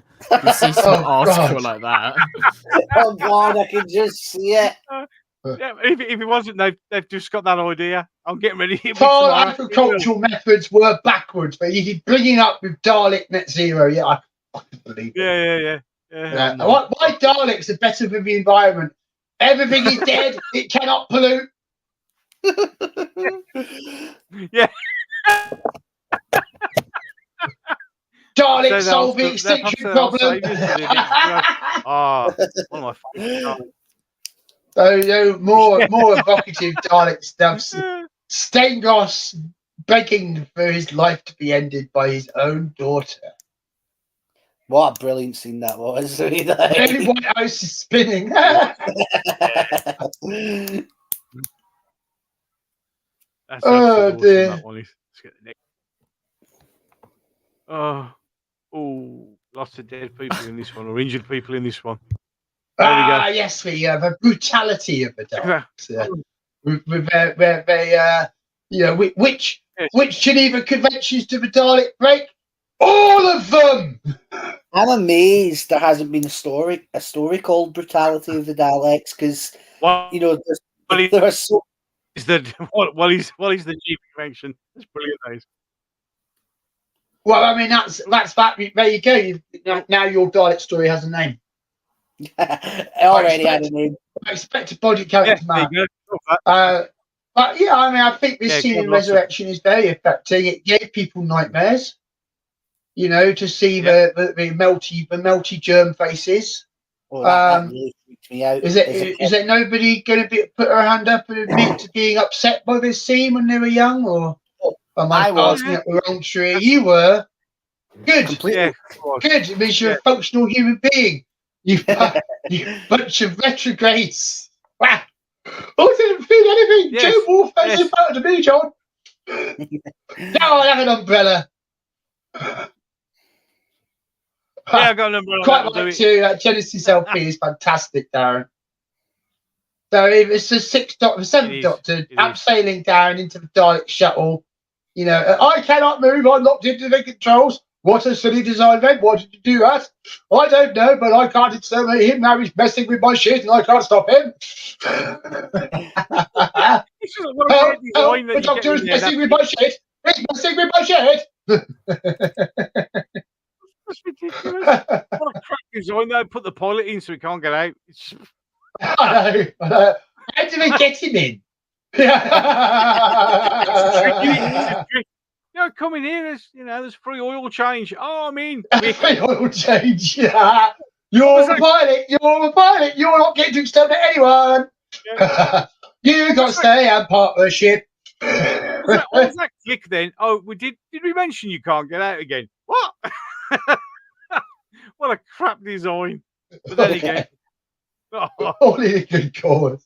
Oh, here we go. Here we go. The man himself, or the robot, or whatever. But what's left of him himself? Davros. I don't mind Davros being reduced down to just a head. It's not as if the rest of him's up to much anyway. But there he is at his all his glory, just as he fell so far. Poor old Davros. And then when he come back from Skyro being eaten and his ship being blown up, he then got eaten by a nightmare child. Oh, so has anyone seen, actually, this is another fan thing that is amazing. It's called, I think it's Dalek That Time Forgot. It's a CGI thing that this guy has made. It was done before the 50th, so Paul McGann is still the Doctor in the Time War. And oh my God, is it amazing. Like, it really is. Okay for that one. A bit of trundling Davros through Skyro here in Destiny. I mean, I loved this scene as a kid. I don't know who else did. But it was just great fun. Great Tom Baker stuff going on. Oh, poor Davros. Yeah. Poor Davros. He seems to have, in the previous shot, gained more wires. Yeah. Yeah, he does, doesn't he? Yeah. Yes, he gains a lot more wires as he gets older. The beauty of having all of Doctor Who on my hard drive is I can take these screenshots easily for a piece of Sometimes you can't find that screenshot you want to do, so you've got to do it yourself. Here's another one with the bomb. No. One false move, I drop it down here and kabam! Splatted Davros all over the walls. Gotta admit, that would be quite. I mean, how would he come back from that? Anything's but he cloned me. I mean, you can see it coming out here. Yeah. Yeah. Yeah, and then because the Daleks come back in, and he's like, "Get rid of the device, you imbeciles!" You know, take one from the team. Get rid of it now. Yeah. And of course, the controller in the Day of the Daleks. Again, we've talked about this character, but iconic Dalek stuff. Oh yeah, absolutely. Right, let's get the next one up. Got loads of pictures. So Barry Letts thought. I wasn't sure how many we'd need. I might have done a few too many. Yeah, we talked about the big dick Dalek as well. You know, he's just so much. He's just so intimidating to all of his inferiors, isn't he? You know, yeah, you are beneath me. You're in trouble now. Yep. But as I said, Barry Letts thought the controller in Day of the Daleks. He thought that actor gave a terrible performance, believe it or not. He says that in the documentary, which I was really surprised at, because I thought that guy's one of the best guest stars in it. But yeah, he thought he was terrible. Madness. It's a shame. We all have our own taste. Yeah, this is it. You see, you can't have it all the same way. Oh, here we go. Bring this one up. I'm not sure how well people can see what this is. But this is the most devastating weapon the Daleks ever created. It is the wreckage of the Time Destructor. So wish we could have seen that destroy Kemble. I mean, that must just be. I mean, I know that it'll be limited by the budget at the time, but even then, I think the creativity that must have gone into I find the Recon very watchable. I've watched it lots of times. I kind of don't think of it as missing because I enjoy the Recon so much. Yeah, because same here. The next picture will also relate to this. Yes. Here we go. And up we go. Ta-da! The terrible fate of G-Marsh. Yes. You know, Mark Gatiss wanted to recreate that scene with a double for Adventure in Space and Time and have Gene Marsh play the older version of the double, but sadly they just didn't have time for it. But that would have been really cool if they'd done that. That would have been a bit damn funky, wouldn't it? Oh, that would be awesome. But I mean, that would have been amazing.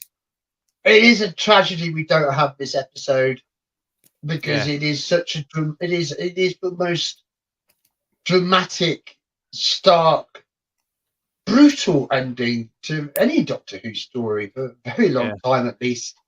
You know, in the way that the struggle that they have to defeat the Daleks, defeat the Time Destructor at the end. Yeah. One way or another, it's going to come back to us. If it's not animation, it's going to be found. It will happen one way or another, and we'll be able to enjoy this scene as long as Gary Russell doesn't do animation. Can you imagine? Again, can you imagine this sort of basic drawing version of that? Oh. No. These fucking Fitzroy pricks have to stuff their shit into all of Doctor Who. They can't even leave us with the old 60s ones. I know. Well, here's a scene from a. No, I think this is a paint. This is a painting. Actually, this isn't a scene. This is a painting. Which is a piece of technical art. But here we are. Dalek 60s power. Yep. In all their wonderful. Probably somebody's jigsaw puzzle. Daleks conquer and destroy. Awesome. Get the next it definitely has been. I want to be a jigsaw puzzle. Look to it. That picture.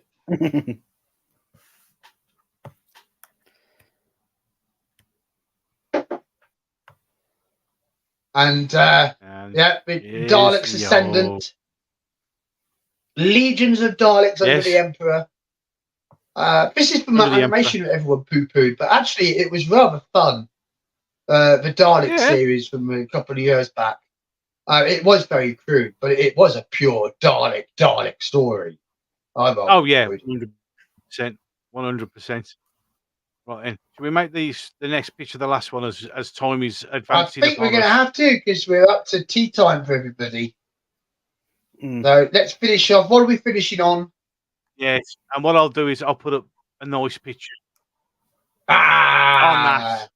Dalek so we get to see the inside. Dalek can't. I actually really liked the Cult of Scar. I know we said we weren't going to talk much about New Who, but I really did like the Cult of Scar. I thought they were. Yeah, the Cult of Scar was an excellent addition. It really was. It worked really well. Dalek Khan was effective.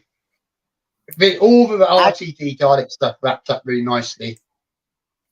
Yeah, I'd say that's the best Dalek story arc since the Davros story arc in the 80s. I'd say that's, a really, really good use of them in the Russell T Davies era with Dalek Khan.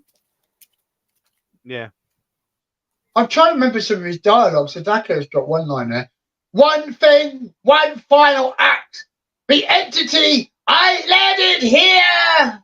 I'm not sure that's quite how it's delivered. I don't think that's what Dalek Khan says. When does he say that? Right near the end as he's babbling, just before it all goes completely shit-shaped. Does he not say... Yeah, just before Dr. Donner's revealed. Does he not say what the Dalek... He saw what the Daleks were. He just says all sorts of things, yeah. I just think no more! Oh, that was pretty cool that he'd seen everything they'd done, and that was enough to think, oh fuck, Yeah, I didn't know. Yeah, sorted. I don't want to do this anymore. Oh, we were buddies. It's like in Rick and Morty when he sees the Dalek version of we the baddies. Yeah, are we the baddies? Yeah. Yes, it is. Oh God, I never realised that. It so is. Are we the baddies? We're the baddies. Are we the baddies? Yeah. I'm amazed no one's made that. Well, maybe they have. I've never seen anyone make that because that is perfect comparison for what Journey's end is. The answer is yes, you are, and yes, you always will be. Because as long as there's Doctor Who, there are Daleks, and as long as there's Daleks, there may yet again be Doctor Who. Indeed. Indeed. Well, there you go. That's, you believe, 2.5 hours of talking just about the Daleks. I could believe it of us very easily. Yes. And next week, we're going cybernetic. We are. We're going for the Cybermen next. Yeah, get prepared to live forever. Just don't expect to keep a personality. Yes, indeed.